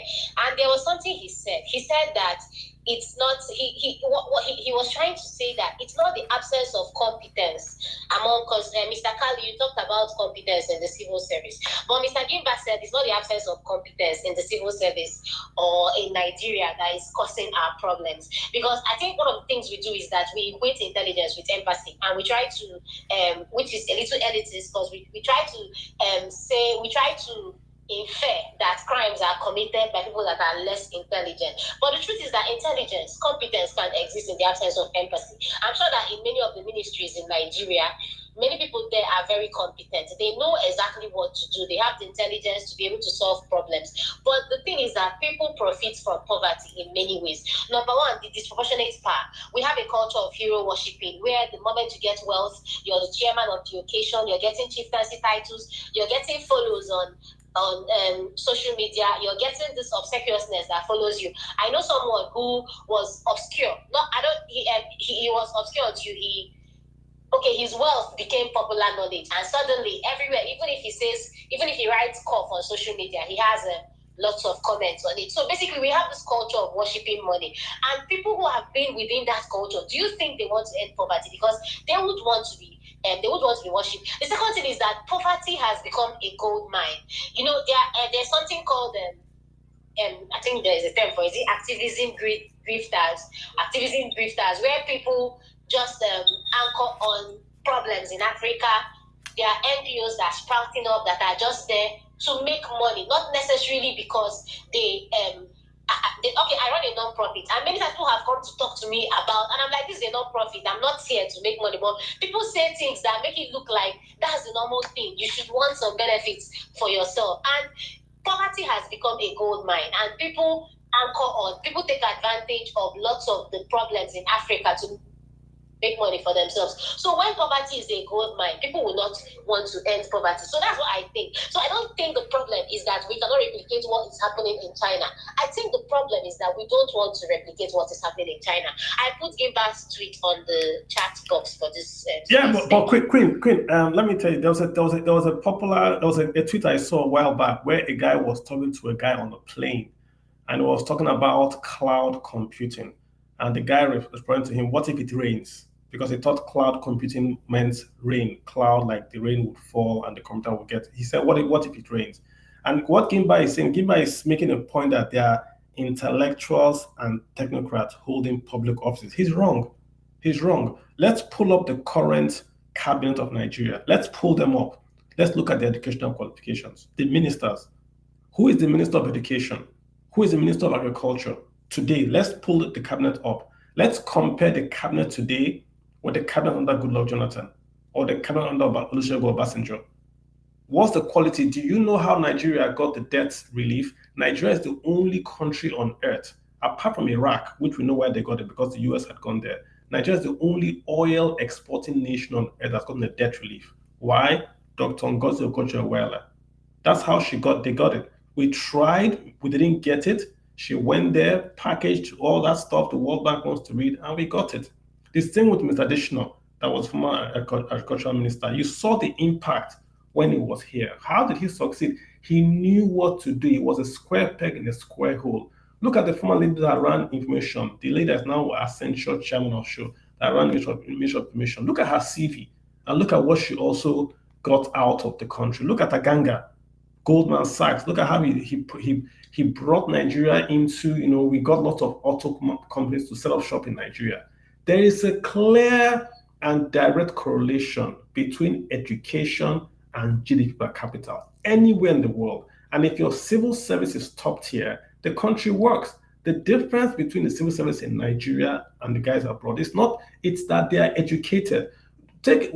Go into the civil service in Nigeria and ask for the CVs of the guys that run the civil service in Nigeria. You will also be shocked. What is he talking about, intellectual and technocrat? Who do we have? Let him show me who we have. These are the same. We hear reports that they do promotion exercise and they didn't want to do promotion exercise. Don't we hear the report here? They don't want to do promotion exercise. I heard a state is asking the judges to go and get law degrees. So there were judges without law degrees. So Queen, the point is that it is not true. There is a failure of governance in Nigeria also because the guys that run governance are also not educated. They're not exposed. They don't understand what the youths want. They are fighting cryptocurrency. They are fighting anything that allows you to express themselves. It's not that they don't want poverty to go away. They want people to be poor. I agree with you. But nobody wants to be poor.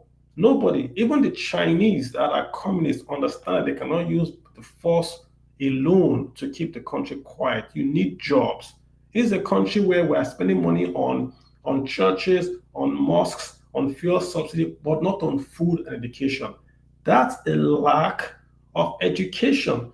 Education, not that you didn't go to school, is that you cannot look at options and take the right decision. That's education. If you tell me I'm going to spend money on an airport or a school, I will spend money on the school because I'm educated. It has nothing to do with my degree. It's that I understand that an airport and a school, the school will give me a higher and a more broad return on investment than an airport. And that's why you see this stuff going on. So I see his tweet. Gimba is a great guy, but now I disagree. The problem in Nigeria is the low quality of intellectuals and technocrats. Anywhere you see a technocrat running in the MBA in Nigeria, you see excellence. Look at the Nigeria around the Nigerian Center for Disease Control. Excellence. Look at the guy that ran Nigerian Bureau of Statistics, Dr. Kali. Excellence. Look at the guy that ran the NIIT, Nigerian Extractive Industries. Excellence. Look at the lady that ran Federal Internal Revenue Service that is still advising state governments all over the place. Excellence. Whenever you see someone that is good, it shows in their work. The other guy, look at the guy running running labor ministry. Do you see anything excellent there? But he's a son. But do you see anything excellent in what he's doing? Has he tweeted once about labor or creating jobs? No. So it's not education. It is the quality. That guy is low quality. That's why he doesn't tweet about education. So he covers himself by tweeting politics. Get a guy that knows what he's doing, and that ministry will be turned around in 24 hours. Queen, good job. Let's get Akin here. Akin Fatoki, you've got the floor, sir. Akin is busy. Let's get Wumi. Wumi, hey. Wumi, how you doing? Hi. Thank you, Kali, for giving me this opportunity. So talking about the Minister of Labour, now the question there is not really about education. How did someone like that get into a Minister of Labour in the first place? Very important post. Yeah, very important post. It's not about competence, it's a matter of they are trying to feed their pockets. It's not a matter of they want the good of the society. In a normal society, right, where they have a lot of qualification, how did someone like, maybe I don't know his name, how did he even get to the point of being a Minister of Labour when for almost 2 years there's no single tweet, or statistics that shows the employment rate, nothing. So everything still boils down to how did we have someone like that in ministers, in governance? That is the question. Until we're able to solve this problem, until we have this, or we're able to solve the problem of, okay, I want it good for the society, I want it good for the citizen, right? If the government really, really want it good for the citizen, there is no way those people who have no education, like you said, there is no way they can find their way in governance or in the political offices. You understand what I mean? I mean, Wumi, the Minister of Petroleum in Nigeria for a long time was Dr. Rilwan Lukman. Dr. Rilwan Lukman. He's schooled in London. I think he went to Oxford or Cambridge, one of them. That guy was a gentleman. You look at that guy and you just know he had competence. He ran the Ministry of Petroleum for many years. Look at Dr. Olukoya Ransome-Kuti, ran Ministry of Health for many years. Look at Mama Kontagora, ran Ministry of Works for many years. Quality.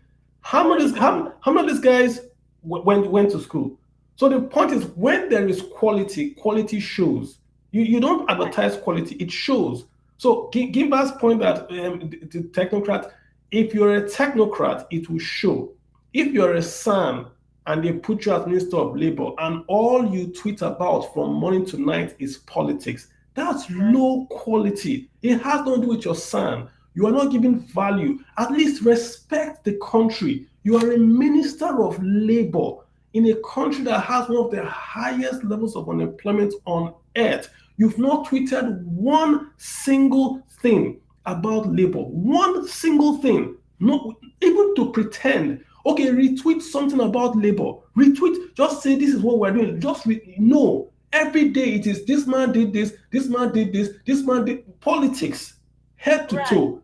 Come the F on.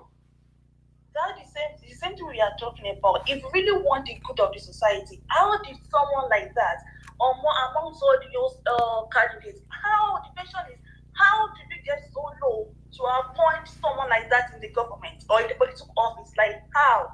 If it's not corruption, is this corruption? It's because we don't want everyone just wants to share from national cake. That is, we have someone like that in political offices. Although if we genuinely want the government, the country to move forward, there is absolutely no reason why we would want or we would have someone like that. Even though his character is so over, he's still there. He didn't even resign, and there is no one calling him to order. So it's not a matter of education or what. It's a matter of how did we get to the point that we have someone like that in the political office? If indeed we want the good for the community. This is the point I make, Wumi. I'm agreeing with you, and I'm saying it again here. Quality shows. El-Rufai, he's a controversial guy, but I was in Abuja when he was there. He did good. Whatever you say about the guy, he did good. And they're going to kill me on Twitter. The point is, quality shows. It has nothing to do with education or being an intellectual. If you take a quality guy to a ministry, you will see quality results. That's just it. So anyone that says the guys I've called didn't go to school. Some of them didn't go to formal PhD. Mama and Kontagara, which university also did he go to? But quality guy. Some guys went to school and you see the work they've done. Look at some Kuti. Quality guy. So it's not a question of you can do your politics. There are other ministers I see in this administration that do their politics and also do their job. I see many of them. They do their Fashola, he does his politics, he's trying to do his job. There are others that, at least do something now. At least pretend. You just can't come and every day and people are urging him on. Yes, pepper them, And Nigerians, come on. When people are doing wrong, call them out. They have nothing to do with politics. This guy is the Minister of Labor. He is inept, and he's covering up his ineptitude by doing politics because he knows when he posts politics, people will come in over and praise him. He is not to do more than that. That's my point with the guy. Is to do more than that, not to come and every day abuse people on. Come on, man. All right, let me get. Oh my God. Let me say the final point. So, with the issue of eradicating extreme poverty, so even though you take Nigerians to America or to China, they're still gonna mess up the system. It's not true. It's not true. First of all, let me quickly land. So, the argument I keep telling people, instead of Nigerians japping into UK, right? Now imagine how many Nigerians. It costs about 10,000 maybe pounds to japan to UK. Instead of one person japping to UK, imagine how many Nigerians have japan to UK. Imagine if every one of us decided, let me say 10 Nigerians japan together, decide to use that money. That's about 100,000 euros, right? That 100,000 naira can create a manufacturing company somewhere in Nigeria, and can, at the end of the day, hires a lot of Nigerians, whereby little by little create jobs and everything. But now let us calculate how many Nigerians have japan to UK. Imagine those people are patriotic. Imagine those people who believe that I want the betterment of this country. Imagine those people who come to Nigeria instead of Japan, they decide to come together. Wumi, I hear you. Your dogma is correct. If we all stay here like Andrew, make Nigeria better, Nigeria will get better. I hear you. The thing is that when you japa, people leave Nigeria because there are opportunities abroad. If you go to America, there are people from all over the world coming to America, not just Nigerians. If you go to Canada, there are Indians in Canada. There are people from New Zealand in Canada. Where there are opportunities, people will go there. People went to the UK when it was Great Britain. People went to Spain when Spain ruled the world. Like people are going to China today. There are more opportunities outside Nigeria. Just like people leave my village in Ohafia to Lagos because there are more opportunities in Lagos than Ohafia. They love Ohafia, but they've got to feed, they've got to make money and marry. So they have to go to Lagos or Ghana or China or Canada. So Nigeria has got to create a society where people can say, I have an opportunity to make to make it in Nigeria. If you don't, people will go outside the country. Obama's father left Kenya. Obama's son is the president of America. It can't happen anywhere else. Same thing in Nigeria, where if you are from a certain part of Nigeria, things are a bit harder for you. If you go outside the country, don't ask where you're from. You want to go to school in Nigeria, you have to have money. If you go outside the country, you can go to community college for free. So it's just more opportunities. I know people hate Nigeria. It's just opportunities for me. That's what I would say. Yeah. So but Nigerians are not Japan because of opportunity. At this point, Nigerians are Japan for survival. So true, that's what I'm saying. Wumi, I get you. I have to let you go, but you are right. It's opportunities and survival. Remember, Wumi, our minimum wage has not gone up, but all our costs have gone up. At least if you're in America, at least there's free school, there's free housing. At least, even if you live in a ghetto, at least you can struggle. Like we had a space the other week, and I said, in America, if you work hard, you will make it. In Nigeria, you can work hard and not make it because you are honest. What keeps you back in Nigeria is that you are honest. And that's a sad reality. If you don't take a bribe, how will a policeman in Nigeria not take a bribe but send his kids to school? Have we asked that question? It's if a policeman has to take a bribe to send his kids to school, then what sort of country are we building? Let me let you go. Gimba. Thank you. You're very welcome. Gimba, they were gossiping about you. I was not involved. Ask anybody in this space. I did not get involved. They were gossiping. I was just telling them, hey, let's not. But Gimba, yeah, go ahead. Yeah, I had bits of that, but I'm not going to respond to it. Yeah, interesting tweet, Gimba. Interesting tweet. Okay. You are saying that the quality is because that you are saying that it's not the quality of technocrats in the government that makes the country the way it is. Is that what you are saying? That your tweet. I'm reading your tweet right now. I actually want to defend my position. Mm-hmm. Because first of all, I feel there is some sort of contradiction in your attempt to defend this position that it is the quality of education that reflects on the quality of governance we have. My own reservation here is, I think one thing you are trying to point out is that there are individual exceptions, which is quite all right. Because sometimes if you compare the level of education acquired by some of the people doing well and some of the people caught in the act and known to have mismanaged public resources, there is not much difference. They attended the same schools, and what stands out is basically one person being more passionate about delivering on governance. So at the end of the day, it boils down to your moral value, your individual character. So it has nothing to do with your quality of education. I'm going to give you just a few weeks ago. One Professor Ibrahim Garba also, he was former VC at ABU or thereabout. So he was arraigned by the EFCC to have stolen, I think, over $1 billion. That was a professor, somebody like a university administrator, somebody tasked with molding our future leaders, somebody tasked with imparting knowledge to the new generation of leaders. That is one. And also, if you look at people like Erufai and SLS, they are exceptional, quite all right. But they attended Nigerian public schools. But some of the people who actually came and fell where they excel were trained at some of the best schools in the world: MIT, LSE. Sorry, I am representing my school. So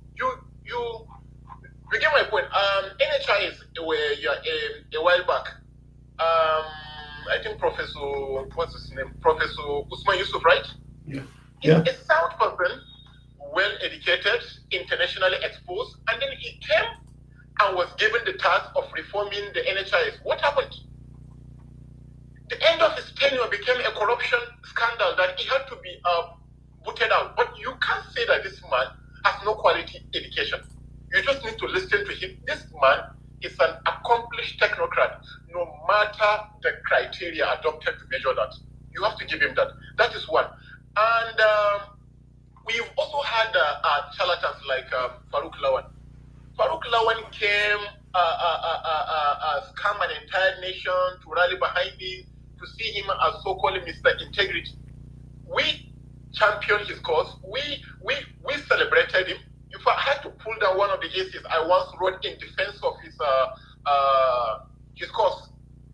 So along the line, somebody like that made a U-turn, and then it became a joke for all those who had supported him. There are people like that, and then there are also stand-up guys, of course, who are reasonably top dogs in their own field, and they did remarkably well. But look at what's his name, Jelani Ali. Yeah. You know, like well-celebrated car designer. He came to Nigeria and became nothing. The problem is, there are this ceiling that no matter how hard you try to reform the system, you can't rise above it because the system has already conspired to not go above that. That okay, if you are going to shatter this ceiling, it means that all of us are actually going to face certain consequences we are not ready for, and all are material.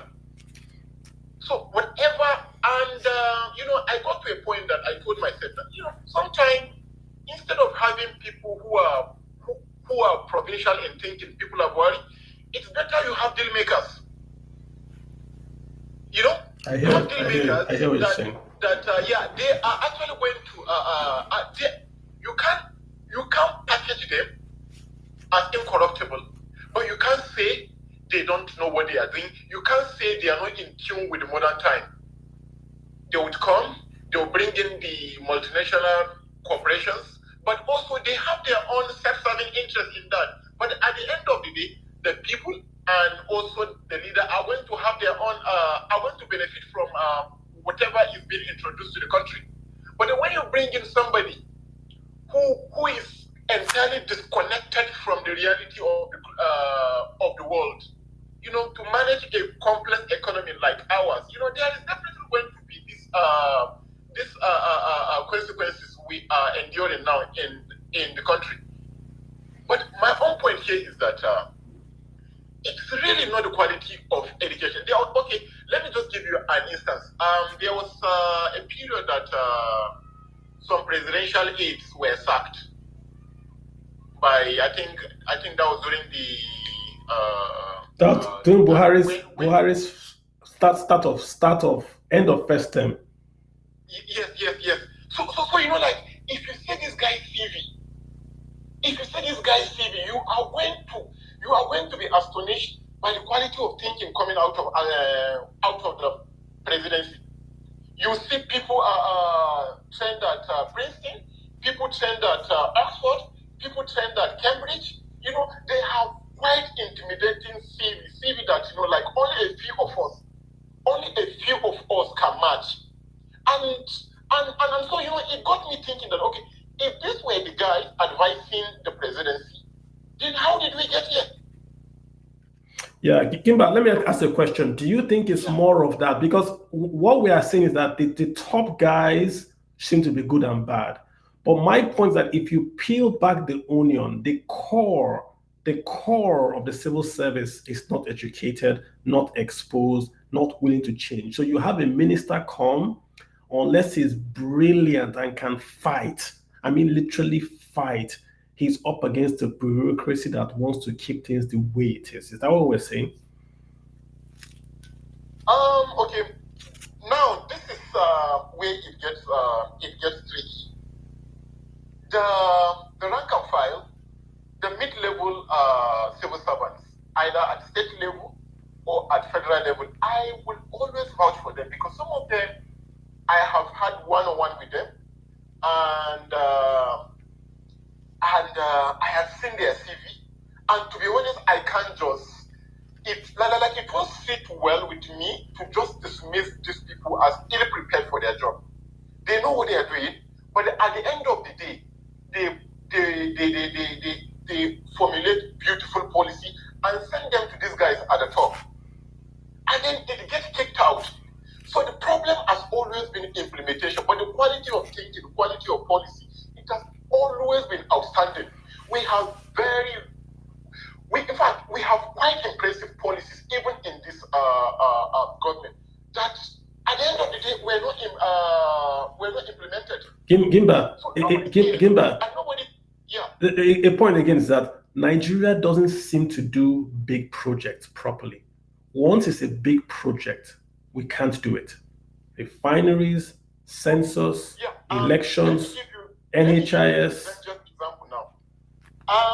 The former chief of staff to the president was Cambridge Trent. The present chief of staff to the president was trained at Columbia, at LSC. And also he had also taught at Columbia. So in fact, you can count the number of public servants or the number of Nigerians of any affiliation who can actually match this man's CV. So the point I'm trying to make is this guy sieved the information getting to the president. This guy is the president gatekeeper. This guy has the power to meet the president and advise him on what is doing wrong and right. So what level of education, what level of advice would go beyond what Gambari can actually offer Buhari? Does Buhari listen to Gambari is the question.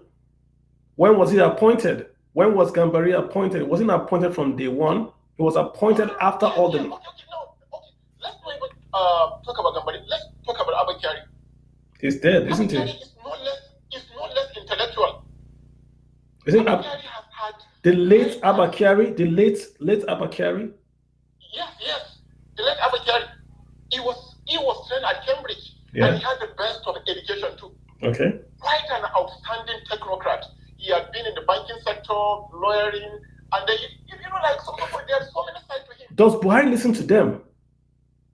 Now, I think that is the point I have been trying to make. That there are quite sound guys who formulate policies, who advise the guys that make the decision. But at the end of the day, they don't want to implement their ideas. Why? Because this is the arrangement that pays.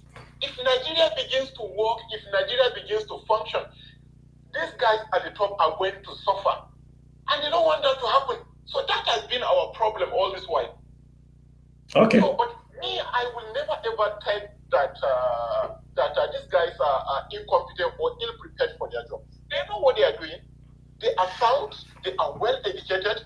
But the functioning of the country has never been their priority. Not all of them, Gimba, not all of them. I asked the direct question. I mean, who is the Minister of Education? Do you know him? Do you know where he schooled? Does he inspire any confidence in you?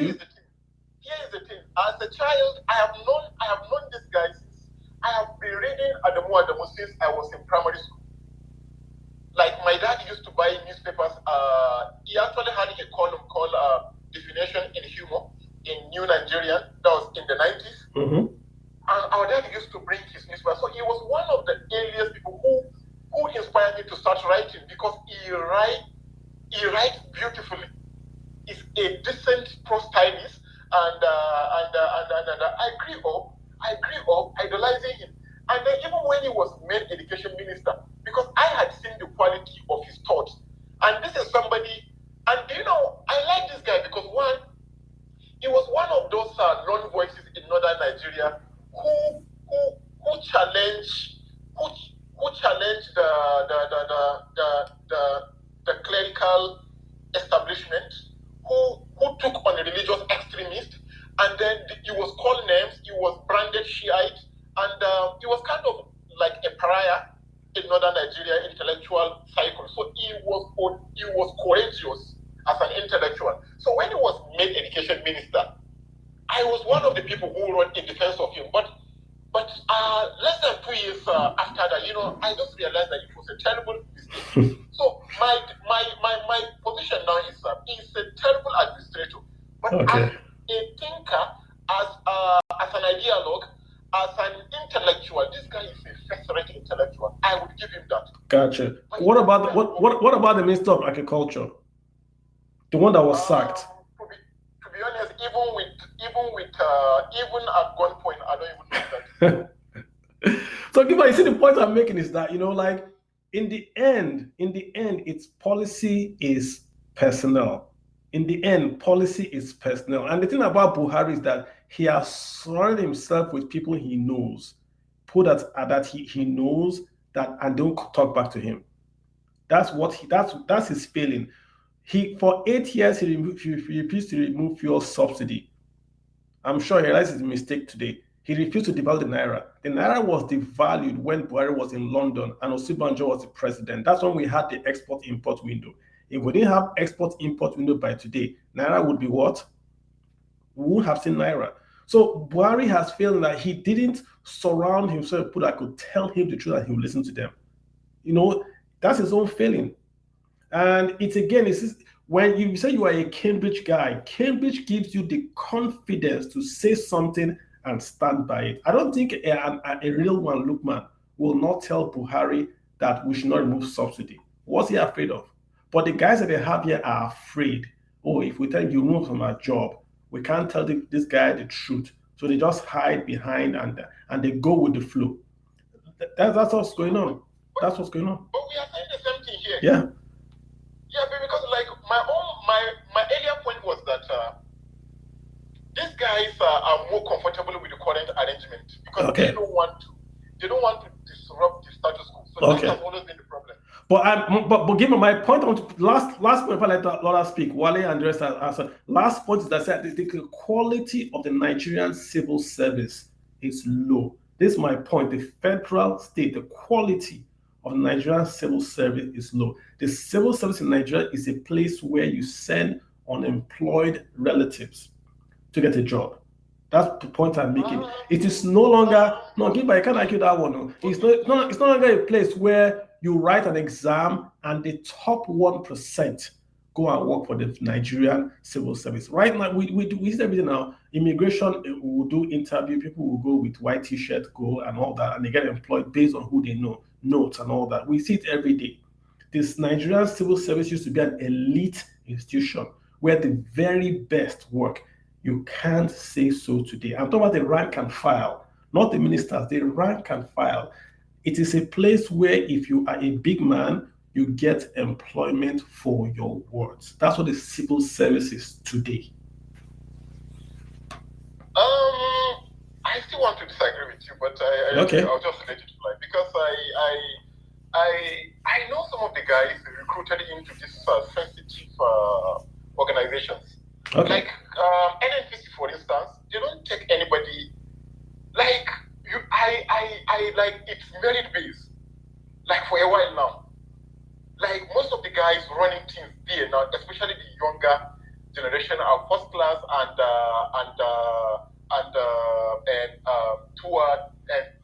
no, but that's MDA, right? I'm talking about civil service.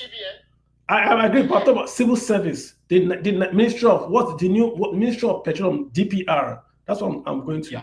Those guys, the ministry. That's what NNPC is like an MDA. Yeah. Okay, DPR too has quite outstanding guys working for them. Okay. All right, we'll have to let that go. Let me get that. We'll have to let that go. Kimba, you're free to hang around. I'm sure about to have a question for you. Yeah. Wale, you've got the floor, sir. Wale.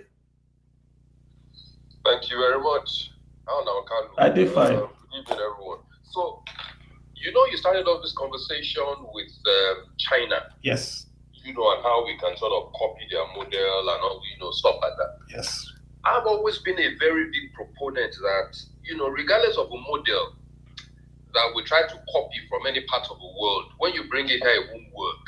And you see, my premise goes as far back as 1960.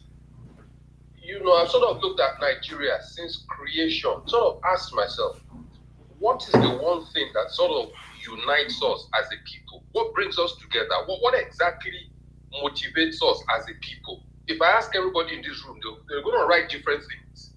And that is why you're having this long drawn conversation with Gimba, because the Nigerian, we don't have anything that pulls us together as a nation. So if you go and bring a model, that they use in China, and I purposely put something in the comment section about the Chinese mindset. We don't have a mindset here that is sustainable, hence our problems. So we may have a smart minister today, we may have a smart governor the next day, 2 years, 4 years down the line, the whole thing goes. So until we have something that, regardless of the people that you put in that role, the output will remain the same. And the private sector has mastered this over years. This is what the private sector does.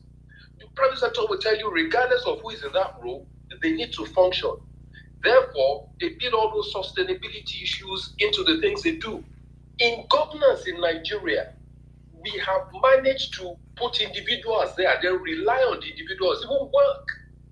I've always been a very big proponent of developing some sort of nation brand.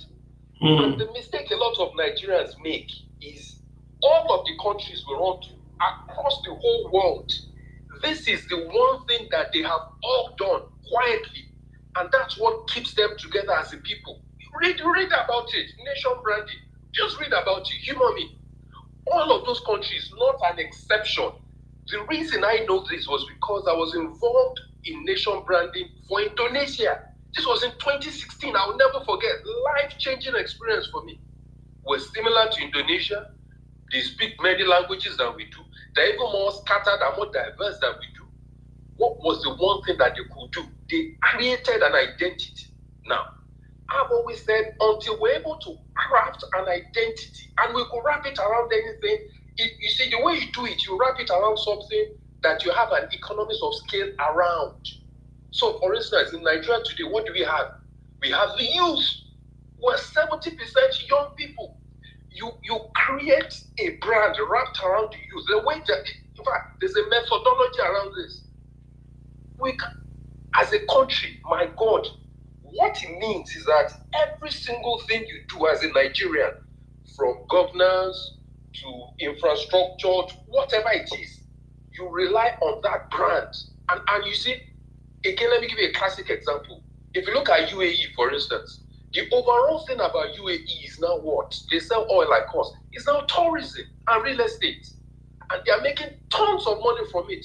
Because if you look at that whole country, just pick Dubai out of it. You see the way Dubai is structured. Once you get to the airport, fantastic. Once you step out of the airport, all those white Mercedes-Benz taxis are waiting. Once they carry you, they're taking you to those their hotels. And if you look across that value chain, you see money. From the hotels, they are taking you to the desert. Money. You will carry bird on your hand. Money. You will ride, what is it? Camel. Money. You will ride those their cars. Money. Until we're able to think and come up with, that thing that matters and calls you a Nigerian. This is our natural strength as a country, as a people, as a unified people.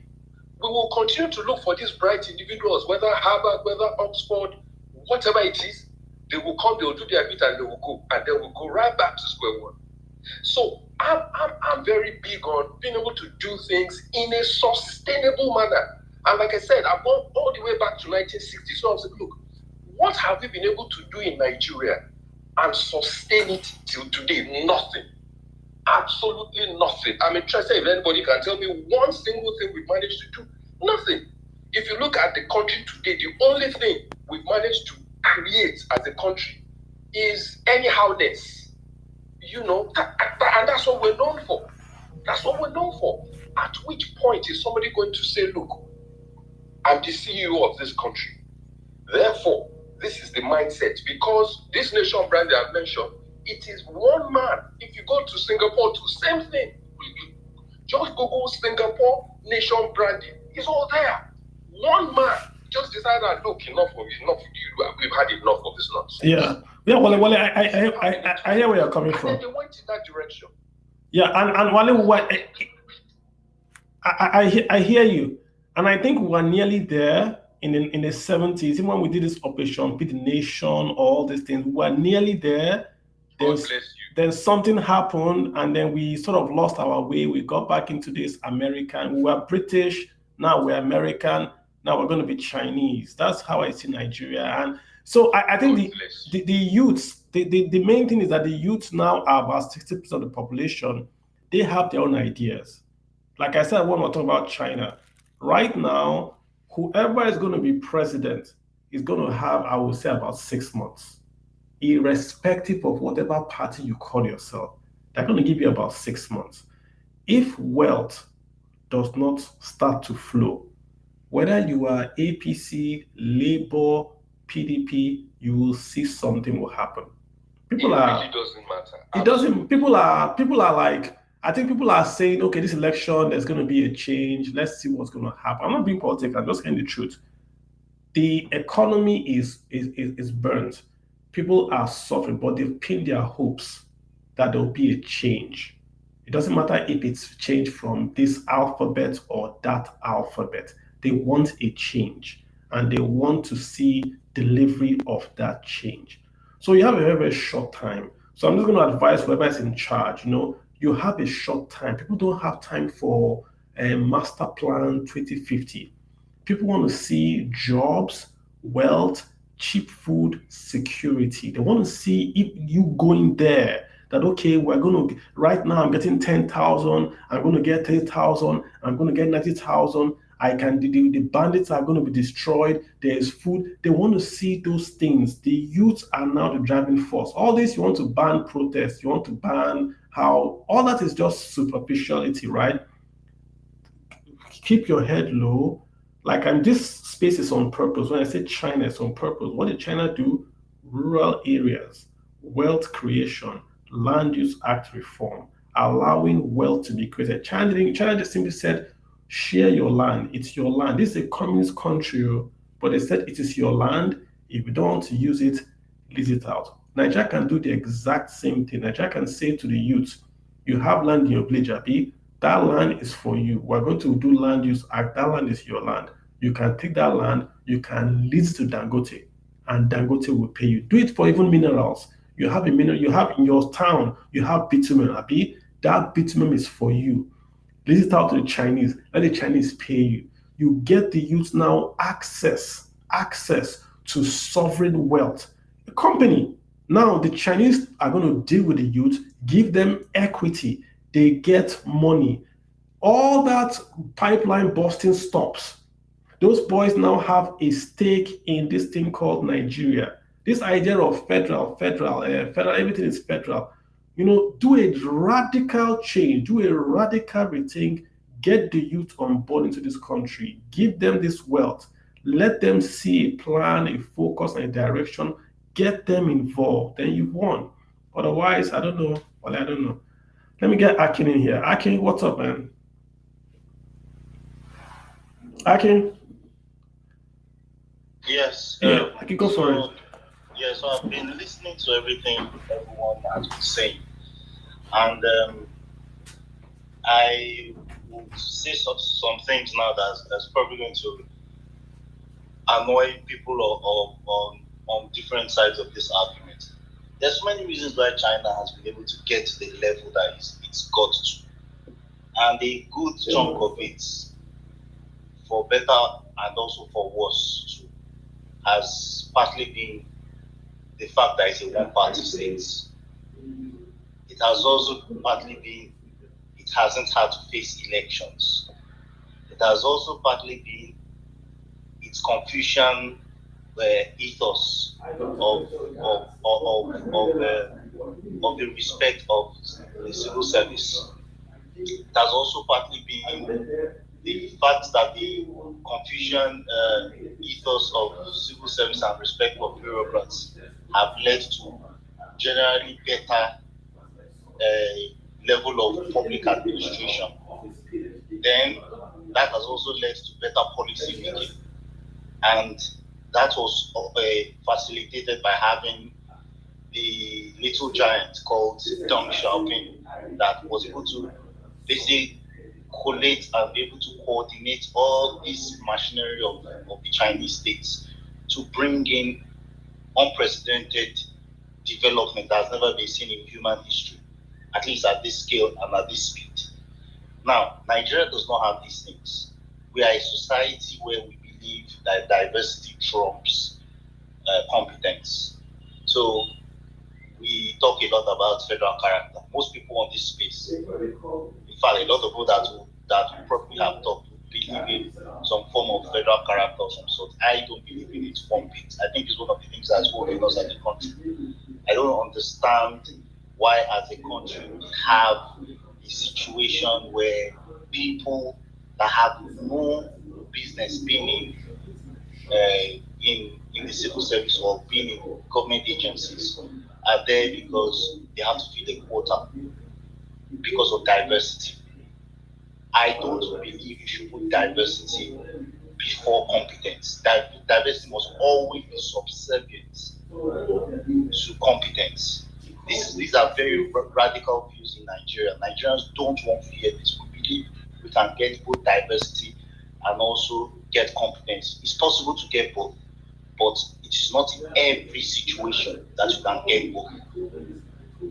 You have situations where we have NDDC and they'll go and bring somebody from Ogun State or from some random part of the southwest to come and join the board of NDDC. What does somebody that's worked in Ogun State, and by the way, Ogun State is my home state, what does somebody in Ogun State know about development in the Niger Delta?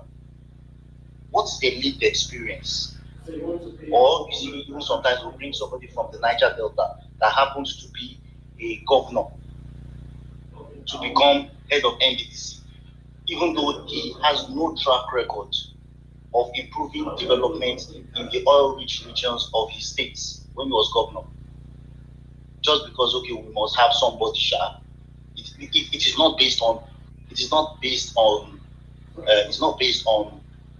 competence, on can you do the job. I know some people here will say there's the whole thing of leadership. Leadership, when coupled with irresponsible and incompetent bureaucrats or civil service people or incompetent mandarins, will not show through.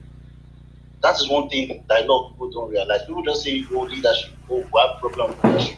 Leadership is leadership. That if the civil service itself is faulty, and I will be one of those people that will argue that the civil service in Nigeria is seriously faulty. It is. I agree with you. Anybody that is telling you, oh, it is people that is not that bad. They just sugarcoating the reality on ground.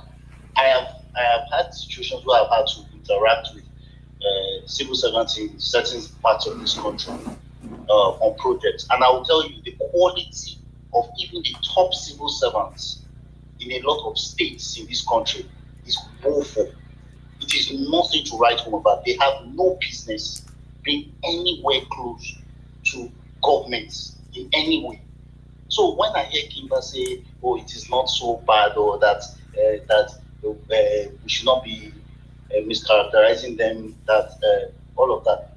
Sorry, the civil servants in Nigeria, the vast chunk of people, there's a problem. Then also there's also a problem of ill remuneration, because they are good civil servants, but when you don't pay people their salaries on time, see what is going on in Plateau State. Plateau State is owing almost 4 years worth of salaries. How do you expect somebody? How can you owe 4 years' salary? How? Yes. How do you expect somebody to work for 4 years? But they're getting FARC. They're getting FARC money every month, but they're owing 4 years' salary. It's ridiculous. It's criminal. This is also the same thing in your state too, Kalu. Yeah, my state never had a governor. 2 years worth of salaries. No, my state is in the hands of God, so we've given up. So, but now we have a new governor. In Osun State, they are still owing salaries up until 3 years ago. It is just now that the dancing governor He's trying to clear the backlog of what Arabia and the likes have done. The monumental disaster that they've left in that state. So the thing is, Nigerians and Nigeria, and so the thing is, some people will say, "Oh, that maybe I'm being, I'm exaggerating when I say that it's partly because there are no elections." I will tell you why I say that it's partly because there are no elections. If the Communist Party of China had to go to the Chinese public to get consent for the radical reforms that they did in the 1970s, the 1980s, I'm telling you, they would have lost. Yeah, but look at it this way, Akin. The George Bush Act, was it G, not G, the one guy before G. George Bush asked him, what keeps you up at night? The guy said creating, Powell. He said creating 25 million jobs every year. They don't have elections in China, but they work for the people. He was essentially telling George Bush that if I don't create 25 million jobs every year, they have a problem on their hands. Correct. Even the military cannot save me. In Nigeria, the mindset, Akin, is that about China, historically, what has usually brought governments down in China, right from the Han Dynasty to the Qing Dynasty, have been civil unrest. It's not usually guys on the streets with guns and all of that, as it happens in Nigeria and some other places. It's basically people in the rural areas coming out and the revolts happens, and then a civil war somewhere. If you look at the human history, the Chinese have to account for, I think, the top 5 out of the top 10 bloodiest civil wars in history. And it has always. Let me make this point. I'm the guy to speak. Let me just make this point again. Just very, very clear, right? Just make this point. When you read the book here, the book I'm reading is the World Bank. I put the titles on the page in case you're interested. It says that it was the Chinese government that allowed the citizens to lease out their land and make money. I watched a video where it was actually the Chinese peasants that were dying of hunger that basically said, F it. And they started a policy of leasing out their own land, growing their own food, and selling the surplus. They did it on their own. But what did the Chinese government do? They allowed it. They copied it and asked every other person to do it. That's the governance we're talking about. It's an administration that is very flexible, can feel the pulse of the nation, and can move with what's happening. Right now in Nigeria, I make this statement all the time. We have a spending problem, not an earnings problem. Explain to me that this country is broke, but you are buying fire trucks for 10 billion. There is nothing wrong with buying fire trucks, but is that the pulse of the nation right now that want to buy 10 fire trucks? They are building a clubhouse for 400 million naira. You are doing internet at the airport for 21 billion. Is that what the pulse of the nation is saying? People are hungry and you are doing internet in airports at 21 billion.